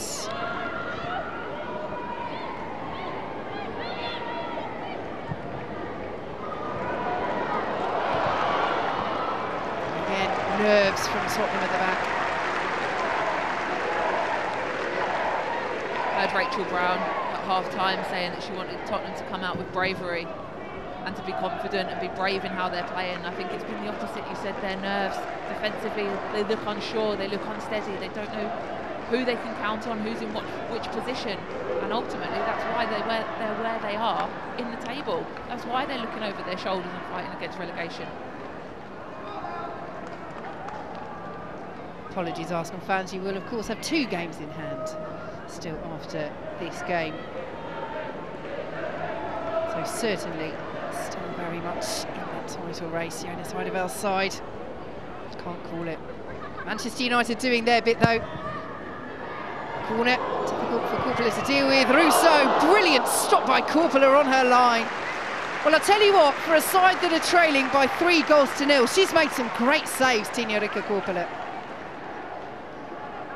She has done. She gets a good punch to it to start with, and it's Keris Harrop there on the line that somehow manages to get the ball stuck between her feet. It's a brilliant block in the end. Coppola's foot was right behind it. Coppola will claim this one. Yes, good spot again. Siobhan, the defender, helping out the goalkeeper there. Here goes Bethany England.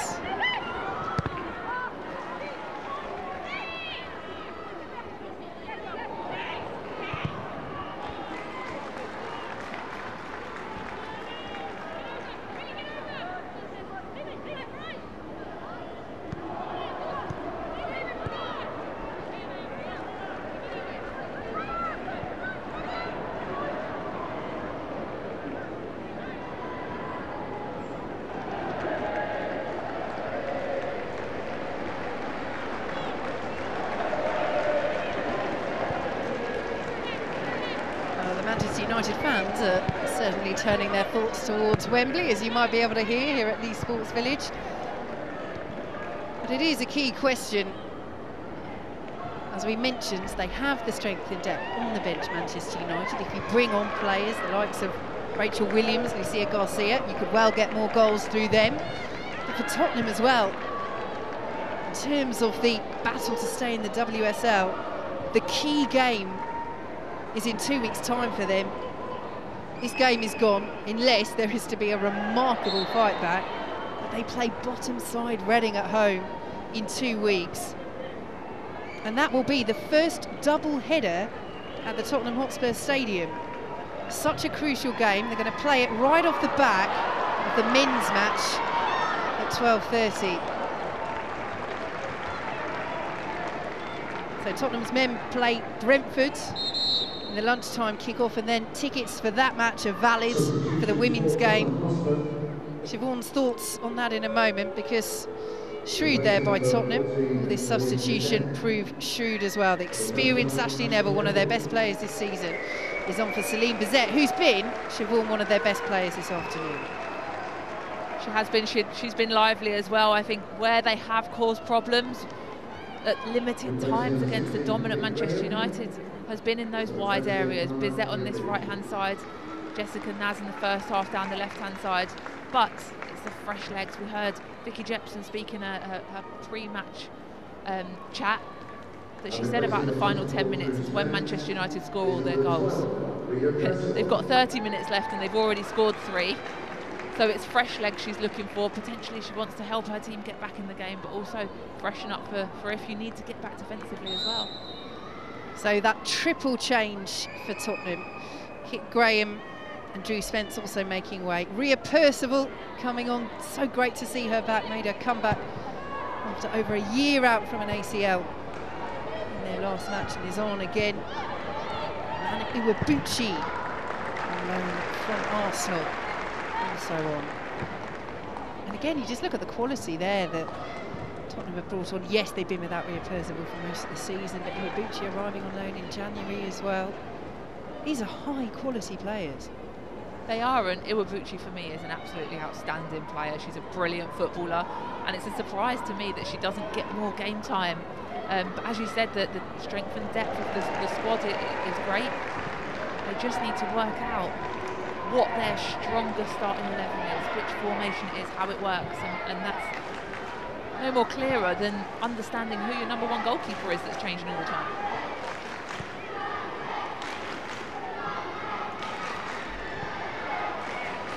Manchester United preparing their own changes as well.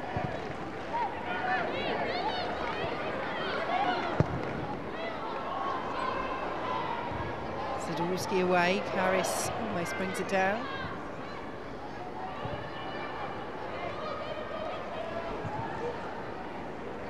But just on that decision from Tottenham to make that a double header with the men and the women in a couple of weeks' time, I mean, that is a game that could decide their WSL status. Home to bottom side Reading.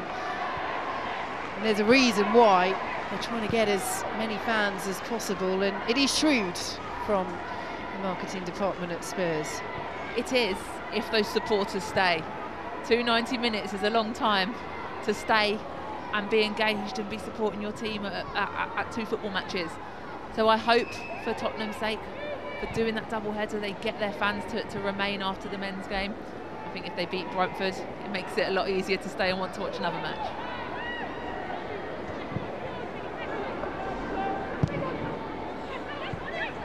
Badger. Here is Loud. Well, Risa will just keep it in.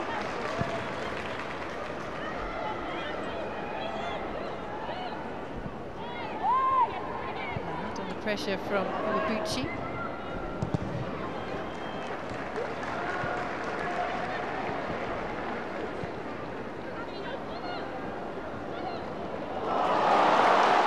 Brilliant play by Burisa, skipping past Percival, and here is Toon. Dalton's pointing to where she wants it. Toon will go alone. Well, blocked away by Tottenham, and Ayam will collect. Can't keep hold of it though.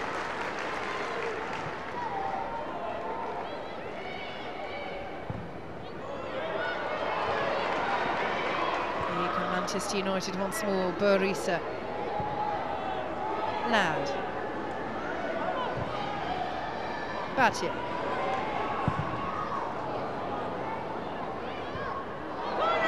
Also under pressure from Turner, who concedes the corner. So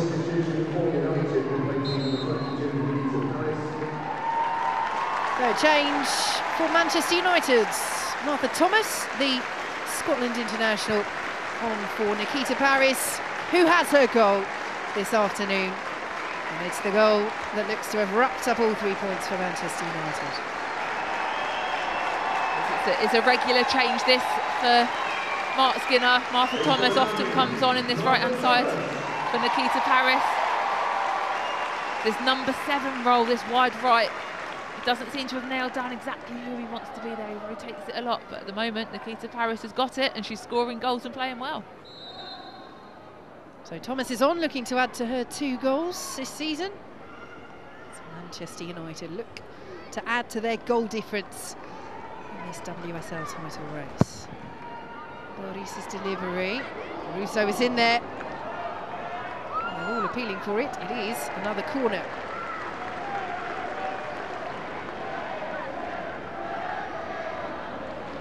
There's a lot of height in there for Manchester United. Turner, Russo, Thomas is good aerially as well. Letitia's come in to be a force. Potentially why Tottenham would rather they played the short ball. What they found out in the first half is that's not that easy to defend against either.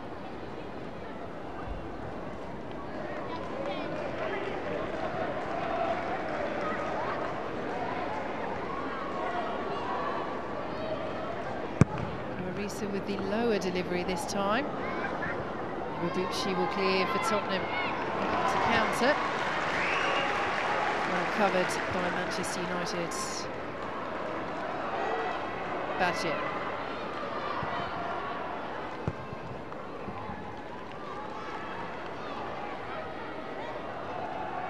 An interested observer here at Lee Swartz Village, Serena Wiegman.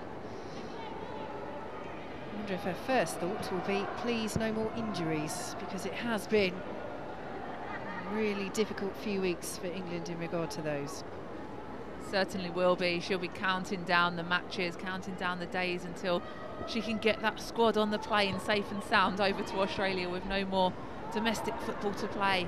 But for Nikita Paris, She'll be positive, she'll be feeling positive that she's there watching. Here goes Martha Thomas of Scotland. Free kick given and Corpula gets there well. Smart stop there, but going back to Serena Wiegmann, she'll be... Nikita Paris will be pleased she's there. Beth England will be a player that potentially isn't quite as pleased, having been kept quite quiet today.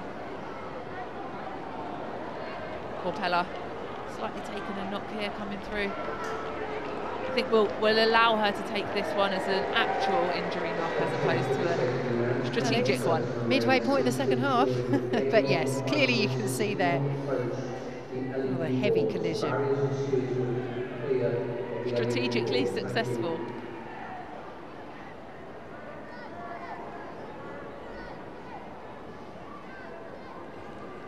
So this game has gone very nicely in the title race. How will their first major final in their history go for Manchester United at a sold-out Wembley? The first time the Women's FA Cup final has sold out, up against Chelsea. Do join us 14th of May on BBC One. They're looking forward to it. And the Women's Football Show has all the action from this weekend in the WSL. So much to play for at the top and the bottom of the table. Do join us 11:30 this evening on BBC One.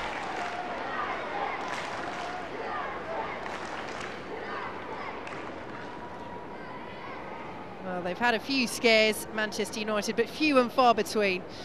And in the end, they have taken some of their many chances. They have, and Leah Galton's been key and instrumental to all of them. The first one slots it in, that one Alessia Russo after the delivery, and Leah Galton again with the delivery. It's not an assist as such, but it's as good an assist when Nikita Paris pops it home. So for me, Leah Galton has been instrumental in everything Manchester United have done today.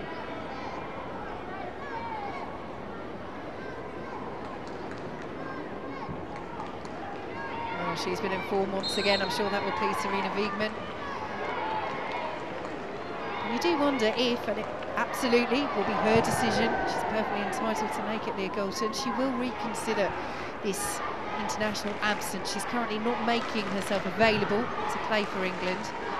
She really values the balance of work and life and just having those international breaks to reset and refresh, but surely, I mean, we talk about Bethany England and Nikita Paris struggling to get into that England World Cup squad, but Leah Galton would give Serena Wiegmann another headache if she ever did decide that she wanted to be involved with the national side. She most definitely would do, but she's made it clear. She's had conversations with numerous people, and she's playing the way she is playing right now, scoring the goals, getting the assists, because she's happy with how she's playing. She's happy with her circumstances, with everything around football. And why would you want to change that necessarily when you're being so successful? Error at the back from Manchester United. Bethany England to Iwabuchi, lovely touch. Good save, Herbs, and again from Ayan. That's outstanding from Manchester United and England's #1 in front of her national team manager as well, Serena Wiegmann. I'm sure she'll have enjoyed that. Top goalkeeping. Top goalkeeping from Mary Earps. She comes out, she makes herself big, she narrows down the angle and makes it difficult for Iwabuchi. But here, the quality you've got from a player like Iwabuchi, roll it into a corner, pick out an angle, pick out an area that's going to make it more difficult for the keeper. Tottenham have the corner and Earps is underneath that as well.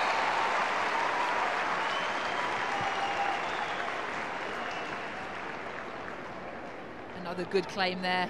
Confidently taken, but here's another angle of the save. Comes out so well, narrows down the angle, doesn't give the striker a lot to shoot at, but you've got to demand more quality from your strikers in those areas. You've got to pick out the corners if you're going to beat Mary Earps. Yeah, it was the first one in particular from Iwabuchi, wasn't it? Ayan is just trying to get the shot away, but to say she as well could have done better. But she does so well with the first touch, doesn't she, Iwabuchi? She's such an intelligent player, makes the space. Then it's a good save from Earps, but it is far too close to her. It is a good save, and she's done everything that you can ask from her. Apart from Iwabuchi, there's questions about could she have done better. And from my perspective, she could definitely have. Here we go, Manchester United with Blundell. 2. Here is Loud. Borisa. 2. And having to move sharply there, and does so. Galton, Blundell. Nicely worked this by Manchester United. And the end product. Nicholas there. Thomas was down.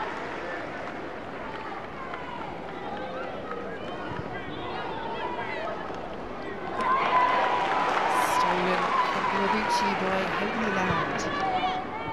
Borisa. How would you assess her performance in for the captain, Katie Zellum?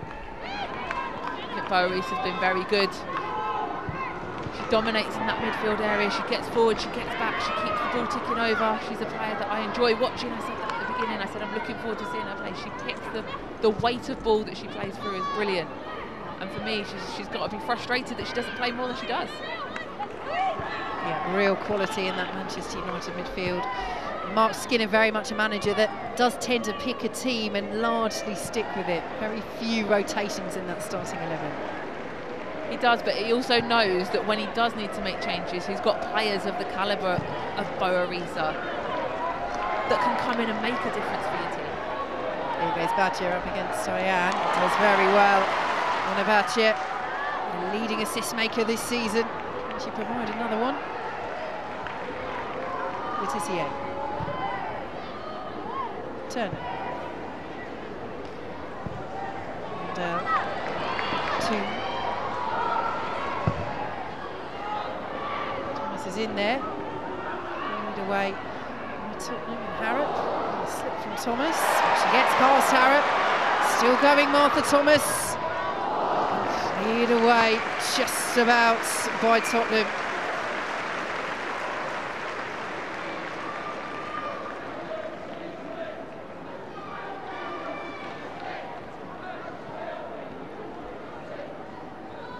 I think Tottenham had done enough there after the slip to win this ball back. But they've pretty much been the masters of their own downfall. She's done exceptionally well to win it back and had enough bodies in there to defend and prevent another effort on goal.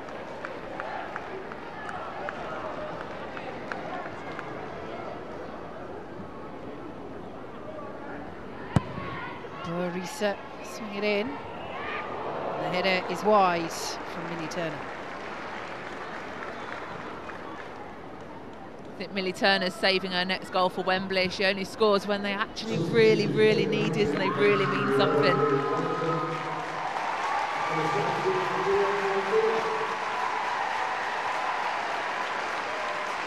Oh, listen to the ovation for the woman that Lucia Garcia is replacing. Aoife Mannion ready to come on as well.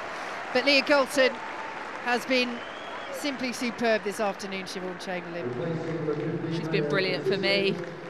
Created assists, caused problems, the way she's pressed the back line, how hard she's worked, her quality on the ball, driving in field, causing problems on the overlap, around the outside. She's had everything today and she's got her goal to add to it as well. And it will be a triple change for Manchester United. Melia Tissier replaced by Aoife Mannion, and Ella Toon given a rest as well. She won't get a goal today, but it's been another very good performance for her. And Rachel Williams, well, she just loves scoring coming off the bench. She does. I'm a Tottenham player against her old club. She does. She's a player that's also in fantastic form, a player that doesn't get as many minutes as she used to do, but she's got a brilliant role here at United, and she knows what her job is, and she comes in every time and she's reliable with what she does, and she gets herself on the score sheet when it's most needed. A huge goal. The last one was semi-final, late winner against Brighton. It has earned Manchester United that trip to Wembley, the first major final in their history. We cannot wait for it next weekend up against Chelsea. Talking about players that love big goals, Ella Toon is one that we've noticed, well, we've mentioned, hasn't scored a goal recently. Ella Toon is a player that likes to score at Wembley. Yes, will we see a repeat of that chip in the European Championship final? The calmness, the composure to do that for your country, in your country's home stadium, in a major final. Honestly, I still find it quite remarkable. the calmness of the moment and the chaos of what followed couldn't be further apart from each other, could they?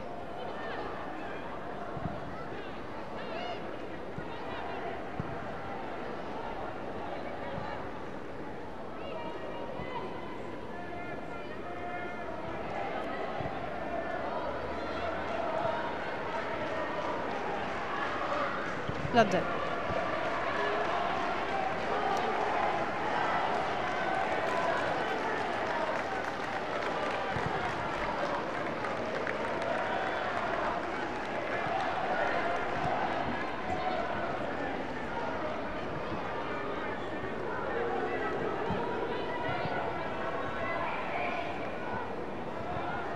Maybe kept in by Blundell on the far side. So this, a reminder of how it stands in the WSL. As Tottenham make a substitution, Siobhan Chamberlain, which way is it's going to go for the title race, for the Champions League race? Because remember, only 3 of those 4 sides will qualify for the Champions League next season. Only 3 qualify, but only 2 fully qualify. That third position is so difficult. We've seen it with Manchester City for the last couple of years, haven't managed to get it through to the Champions League proper. I think it's still in Chelsea's hands. It's difficult to look past Chelsea with the games that they've got coming up. But Manchester United have the points on the board already. Here come Tottenham into the area. Can they get a goal back? Harrop is up. Thomas is across. Tottenham have the corner. Good defending there from Martha Thomas. I think that's one of the positives from Manchester United this season, is their ruthlessness in wanting to keep a clean sheet. The mentality of saying, doesn't matter how many goals we score, we need to keep a clean sheet. We need to have a strong base to build from. And they've done that so well this season. So corner to Tottenham. Oh, and she was in there. Bethany England, what a chance. On the angle, header flashes across goal. Well, the chances have been few and far between for Bethany England, Tottenham's top scorer. But she's so good with her head. That was an opportunity. She is, and it was a great header. Just glanced just slightly wide of that post. But it shows you the danger that you can have when Bethany England is on the pitch playing against you.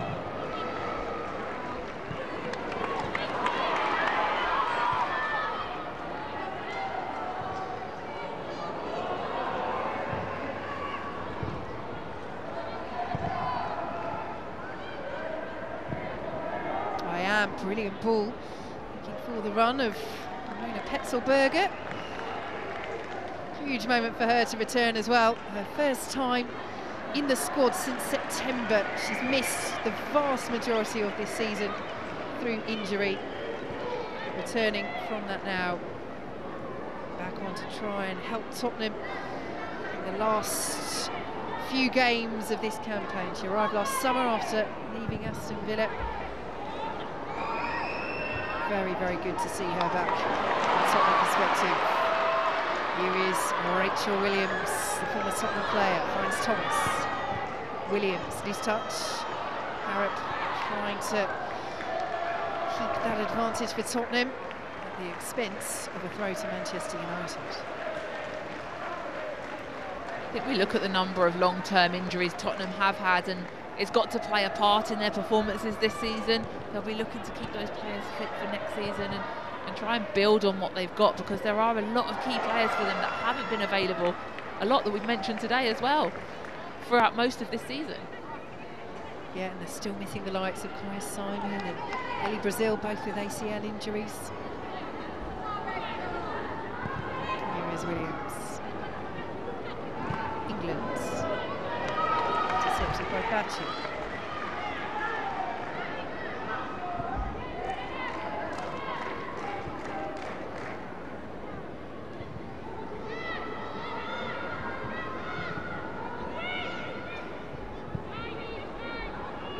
Manny.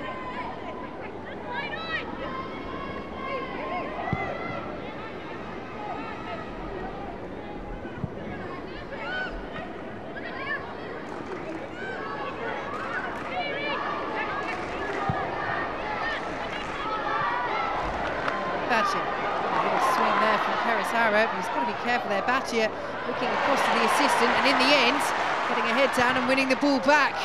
Fizzes past Thomas, runs for Blundell. Garcia can't find room for the shot, and Iwabuchi loses out. Garcia once more. Another player who loves to make an impact coming off the bench. Batia has really got the beating of Harrop. Fired over by Alessia Russo. Manchester United close to a fourth. Very close to a fourth. And brilliant play by Ona Badje, another one that has had a strong game and has had a strong season time and time again. She delivers these brilliant balls in. Alessia Russo just couldn't quite change the angle on the ball and fired it wide, but Russo sure likes a powerful finish against Spurs. She certainly does after that cracker in the first half. Ona Badje really getting the better of Keris Harrop there. Tottenham have made all 5 substitutions. You just wonder if they hadn't, whether interim manager Vicky Jepson would think about taking Harrop off, because she's on a yellow card, and the last thing they need, really going into the Reading game as much as anything else, is to lose Harrop. Look, she's an experienced player. You'd like to think she understands that. She knows this game's lost. It's about being sensible, making good choices. If it means conceding another goal, it might be something that you need to take.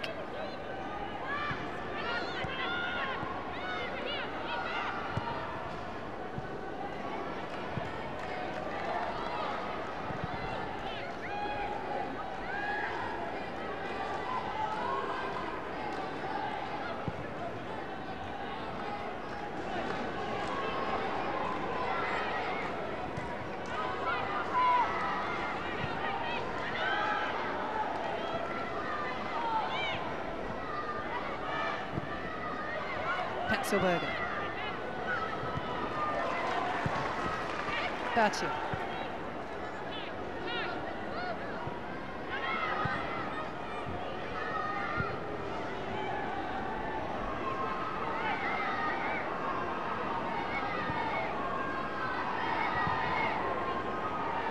Gossi. Very happy now, Manchester United, to just keep possession. No point in many ways in overly exerting extra energy. I think Tottenham are happy with them keeping it away from their goal. So we could be in for a quite monotonous final 10 minutes.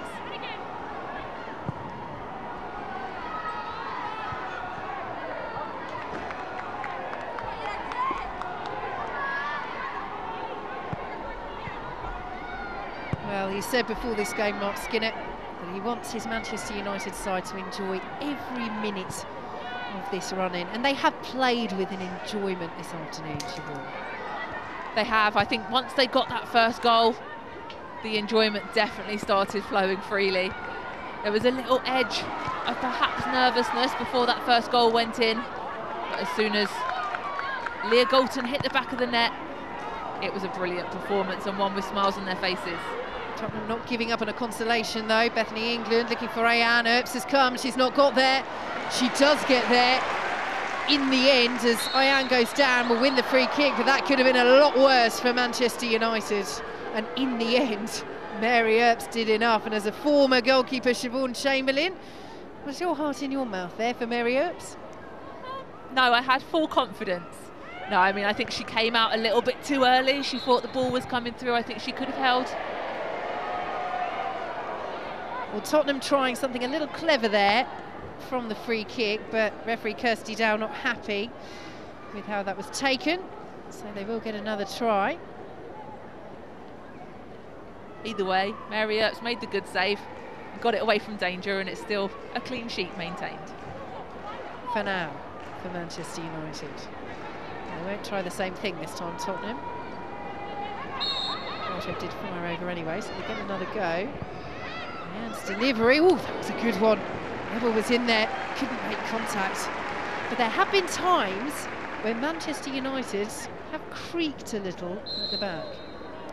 They have. You've definitely seen their fragility at times. Tottenham, had they been more clinical with their opportunities, could have had a couple of goals. You've seen that delivery there, you've seen them hit the post. saw Maya Letizia make that wonderful block in that first few minutes. There have been opportunities.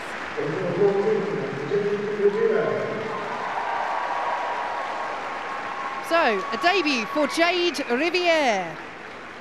Coming on for Hannah Blundell.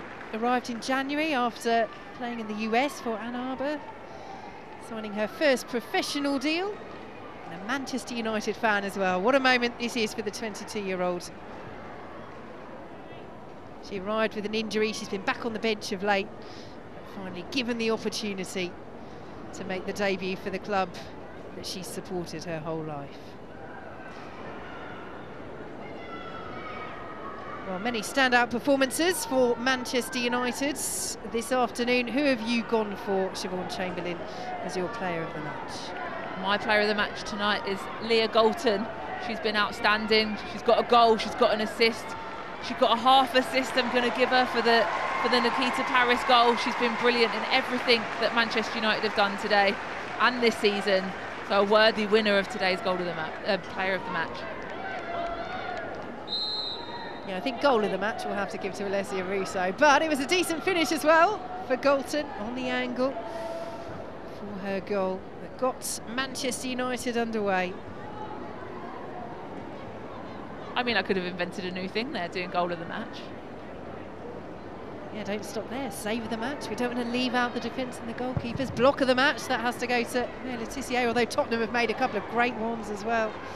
Keris Harrop and Amy Turner.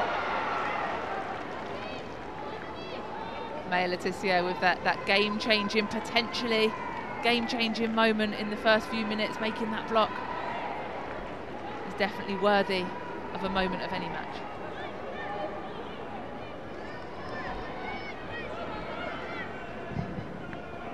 Forward by Turner.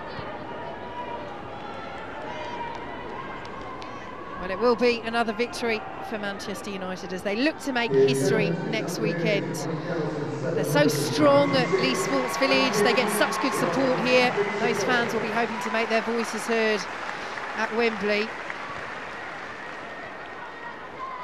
They've risen to the occasion so many times this season, Manchester United, but it's going to be something else. Maybe not for some of these players who, like we say, Ella Toon, Alessia Russo, have played in a European Championship final there.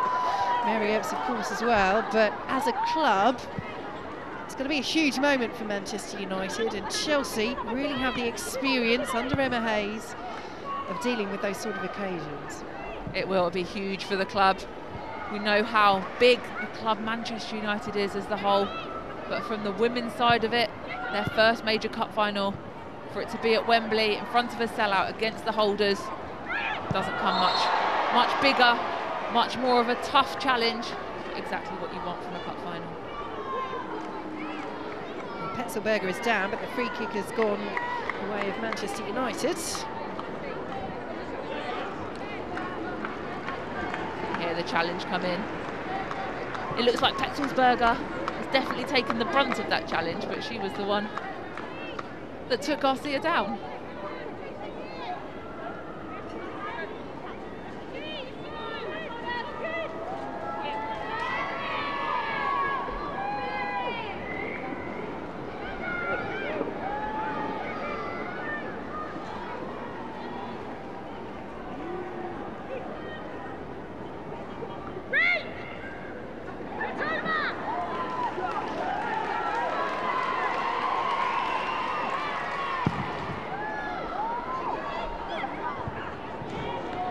By Harrop away from Garcia.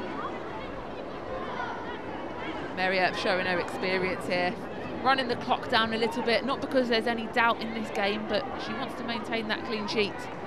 She wants to reduce any kind of risk and thinking we don't need to overplay now, we need to keep it simple, keep it down the other end, protect that clean sheet and get this game won.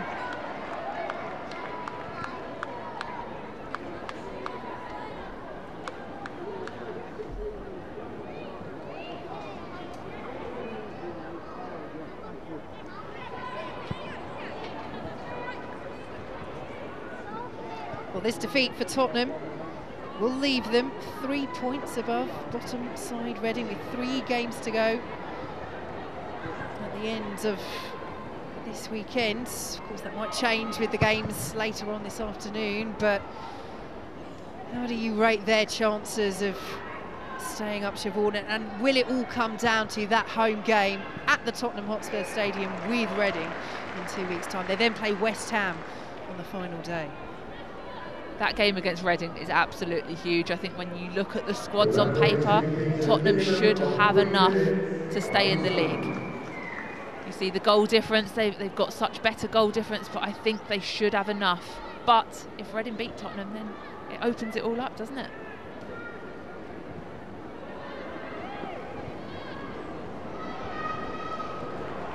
Here come Manchester United. Is there to be a final flourish? And they're appealing for the corner. They will get it.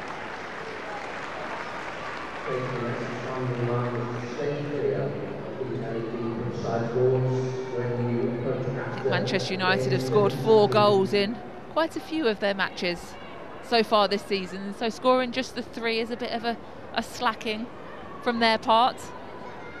But I think we have an additional 2 minutes left to play. Well, she did highlight it, the interim manager, Vicky Jepson, that they're so dangerous in the last 10 minutes. They were dangerous either side of half-time. That's when the 3 goals have come. Can they add a final 4th? Williams was up there, and the header is over.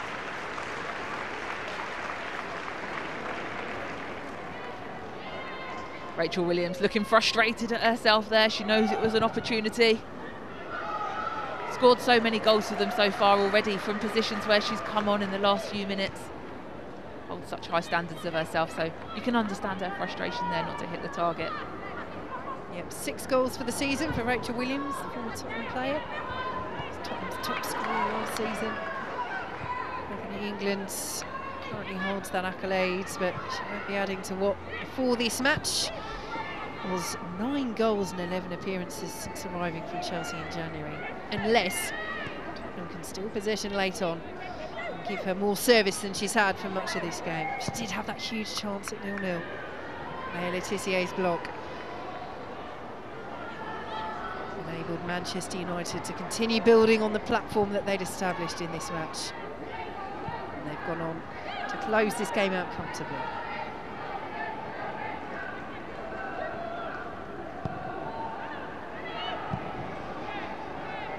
Mannion. Riviere's on the charge. Harrop had a look, and the yellow has to be careful. A little miscontrol from Jade Riviere. And the half chance is gone. Great pace there on her debut. Getting forward nice and early, showing her confidence, showing her ability to get in behind. As you said, her touch just evaded her there. Given away by Tottenham.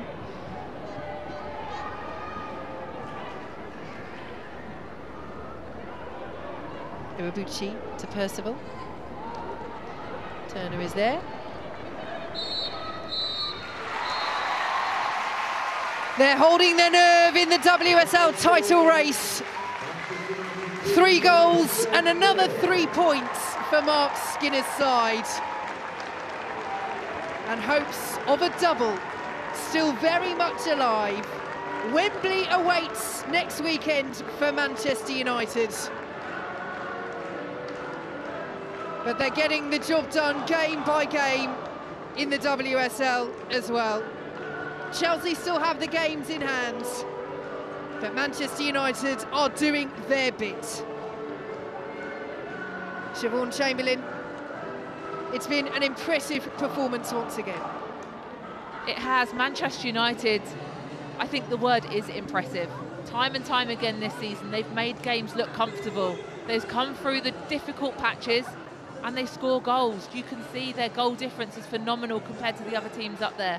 They make games look comfortable. They've been impressive defensively, they've been impressive going forwards, and today it was impressive throughout. The entire 90 minutes, they dominated the game. You never really saw Tottenham coming into it. There's trouble for them down at the bottom end of the table, but it's all about Manchester United today. It's all about those 3 points and maintaining their position at top of the table.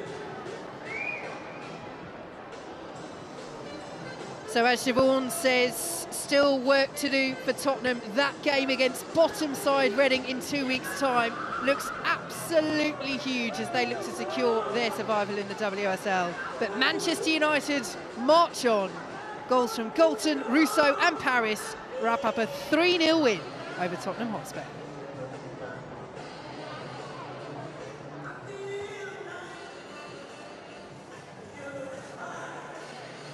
Thanks to Vicky and Siobhan, a thoroughly entertaining 90 minutes here at Leigh Sports Village. Manchester United extending their lead at the top of the WSL. 3-0 victors over Tottenham. Rachel Brown-Finnis and Fern Whelan have watched this one alongside me. And Rachel, that was exactly what Mark Skinner will have wanted from his side this afternoon, wasn't it? He demands clean sheets, he demands ruthlessness in front of goal.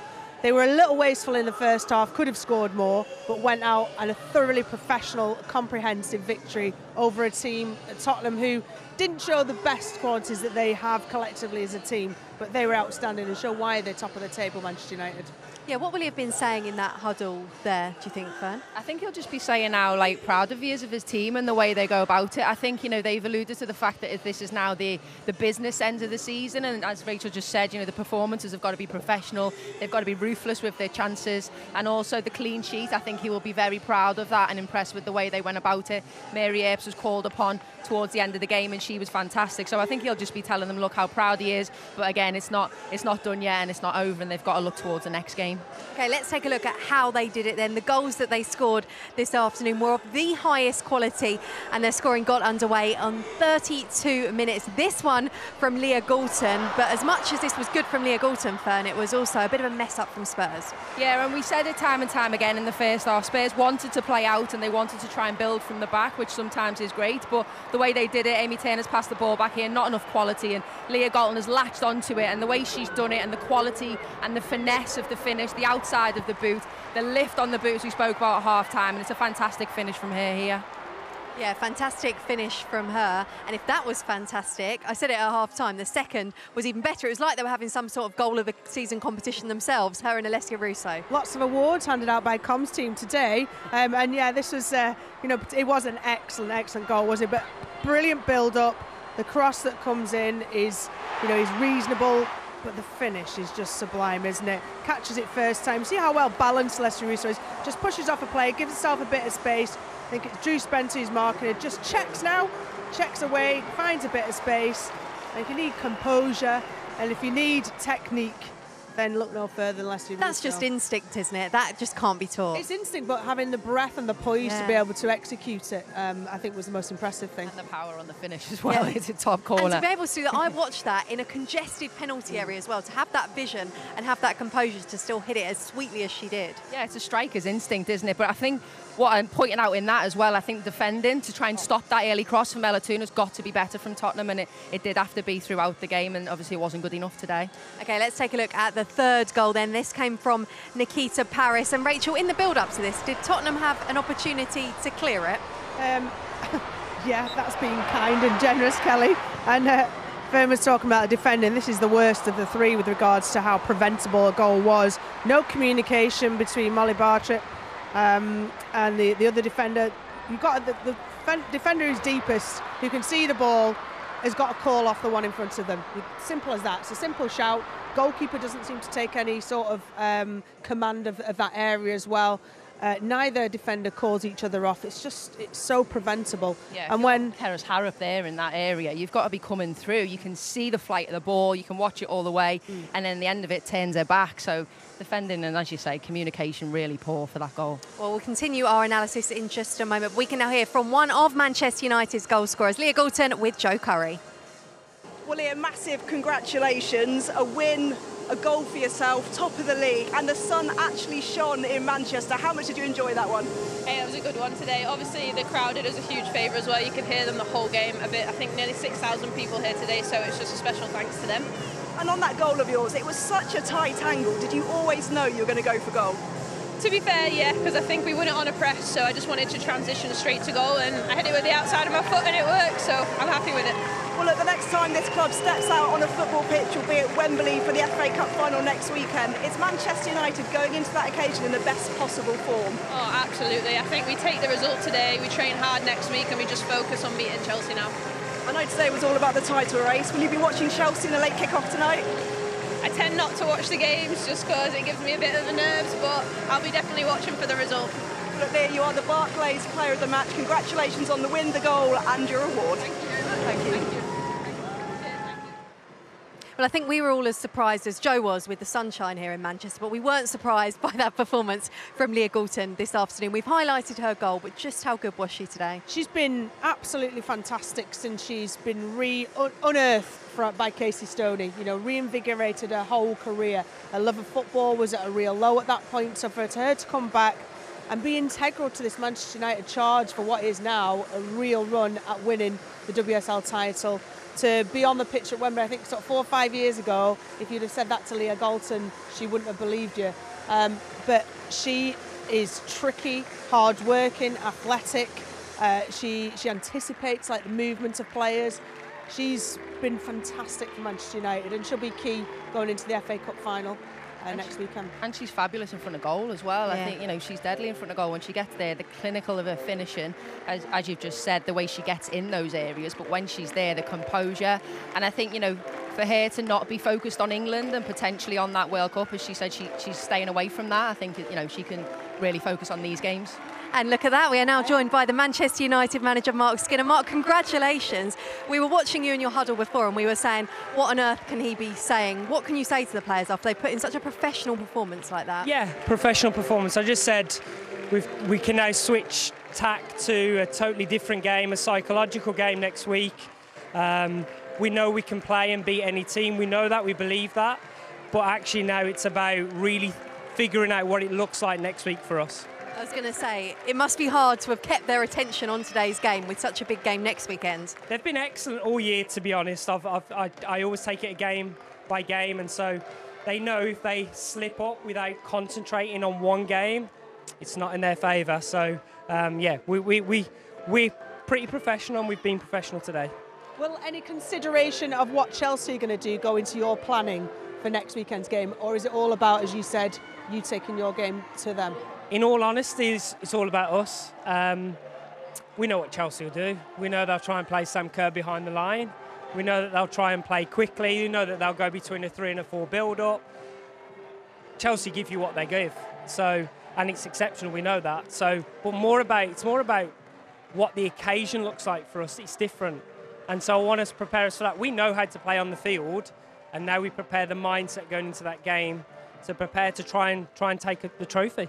As you say, it's the first time of being at the FA Cup final. It's sold out. It's at Wembley. So just how do you manage that occasion, and how do you manage that for your players as well? Shared ownership.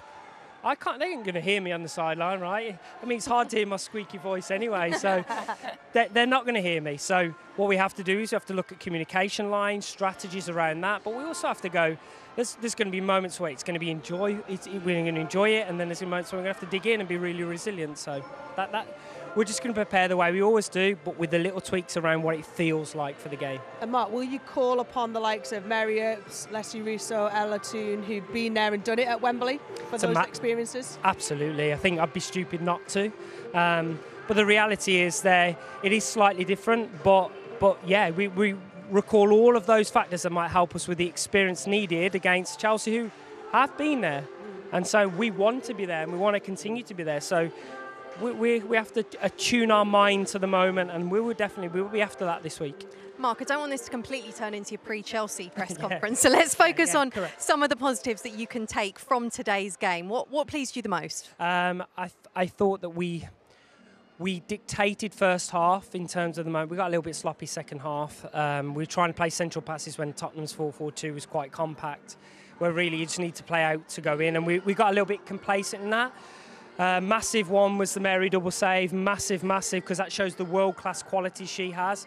Does nothing for a lot of the game and then comes up with that, so those are massive ones for me. And then really just some of the little bits of energy. Nice to get Jade Riviere on the field because she's going to be a world-class talent going forward. So loads of little bits, but I'm never happy. So the consistency of the second half needs to be a little bit more improved. We can't do that against Chelsea going into this next game. I don't know if you've read my notes here, but this is a live scoreline from the Manchester City game. City are 1-0 down to Liverpool at the moment. I know you're going to tell me you're only focusing... I've just had it in my ear. Sorry, City have just equalised. So there we go. You obviously are only focusing on your own performances, I'm sure, but where does this leave you in terms of the WSL? Because you are top, but it isn't in your hands. Yeah, reality is we have to win our games. So we play Manchester City after Chelsea, got to win that game. We play Liverpool at the end of that, got to win that game. So we know what we've got to do. As you can tell, I'm pretty relaxed about it. So honestly, I'm going to go home after this, and until we play Man City, I don't need to look at it. I'm not. I'm going to go and enjoy my family time. So it's all about us. We all stay focused on us, and I won't let anything deviate from that. And whatever happens, it's a big few weeks, but it's been a brilliant season, hasn't it? Yeah, but the softer character in me, the old Mark, might have gone, yeah, we've done brilliant. No. We're here to try and win. We're here to try and change the game for Manchester United. I can't look at these fans in the faces and say we can switch off at any point. We're here to try and be as dominant. We know how difficult it's been. 3 games are really difficult. So, no, it's all about how we can try and control our attitude, our ethos, and that's what I expect from us, for everyone here. Well, Mark, thank you so much for joining us. I think there's a few fans around here waiting to see you and congratulate you, and of course, the best of luck next weekend. Thank you all. Good to Thank you. Yeah. Good to join. I'll take your microphone. Thank you very much. Good to see you. We'll see you at Wembley next weekend. A reminder, that FA Cup final between Chelsea and Manchester United will be live for you on the BBC, and it is all set. You guys were getting so far ahead of yourselves there. I was like, we've got to analyse this performance, and you were already trying to get team news off him, but it's set up, isn't it, to be a brilliant final? Yeah, I've got details of the pre-match meal and everything already. No, it is. It's the 2 best teams in the country. Manchester City are on a fantastic run, but started the season that has set them up really to fall short. Arsenal started brilliantly, but have tailed off with injuries and with the kind of congestion of fixtures with Champions League, etc. So it looks like the 2 best teams in the country right now are going to be going head to head in the biggest match, the biggest sold-out arena. It's going to be such a wonderful day and experience for the fans, for the people involved, for the players involved, for Manchester United, primarily because it's their first ever FA Cup final as a Manchester United women's team. This club have come a long, long way in supporting them on their journey. Mark Skinner has done a huge amount in developing the depth of the squad, the quality of the play, the environment and the mentality that this team now have, and it's going to be an unreal occasion next weekend. It will indeed. Well, before we go, let's get the thoughts of the Tottenham head coach. Vicky Jepson is with Vicky Sparks. Vicky, coming to a team who are top of the league in such great form is always going to be tough, but how do you sum that one up in terms of Spurs' performance? The best team won, for sure. In terms of the performance, though, at 3-0 down, your team was still fighting, still trying to find a way back into the game. Is that the kind of desire that's going to keep this team up, essentially? Yeah, absolutely. Look, you come to Leigh Sports Village, the place is packed with United fans, and we knew it was going to be tough, especially playing against the top of the league. And we have to either rise to that challenge, and it's fight or flight mode. And today, United have played us off the park in moments. I thought we frustrated them for the first 30 minutes, but then individual errors has cost us the first goal, which is obviously disappointing from our point of view.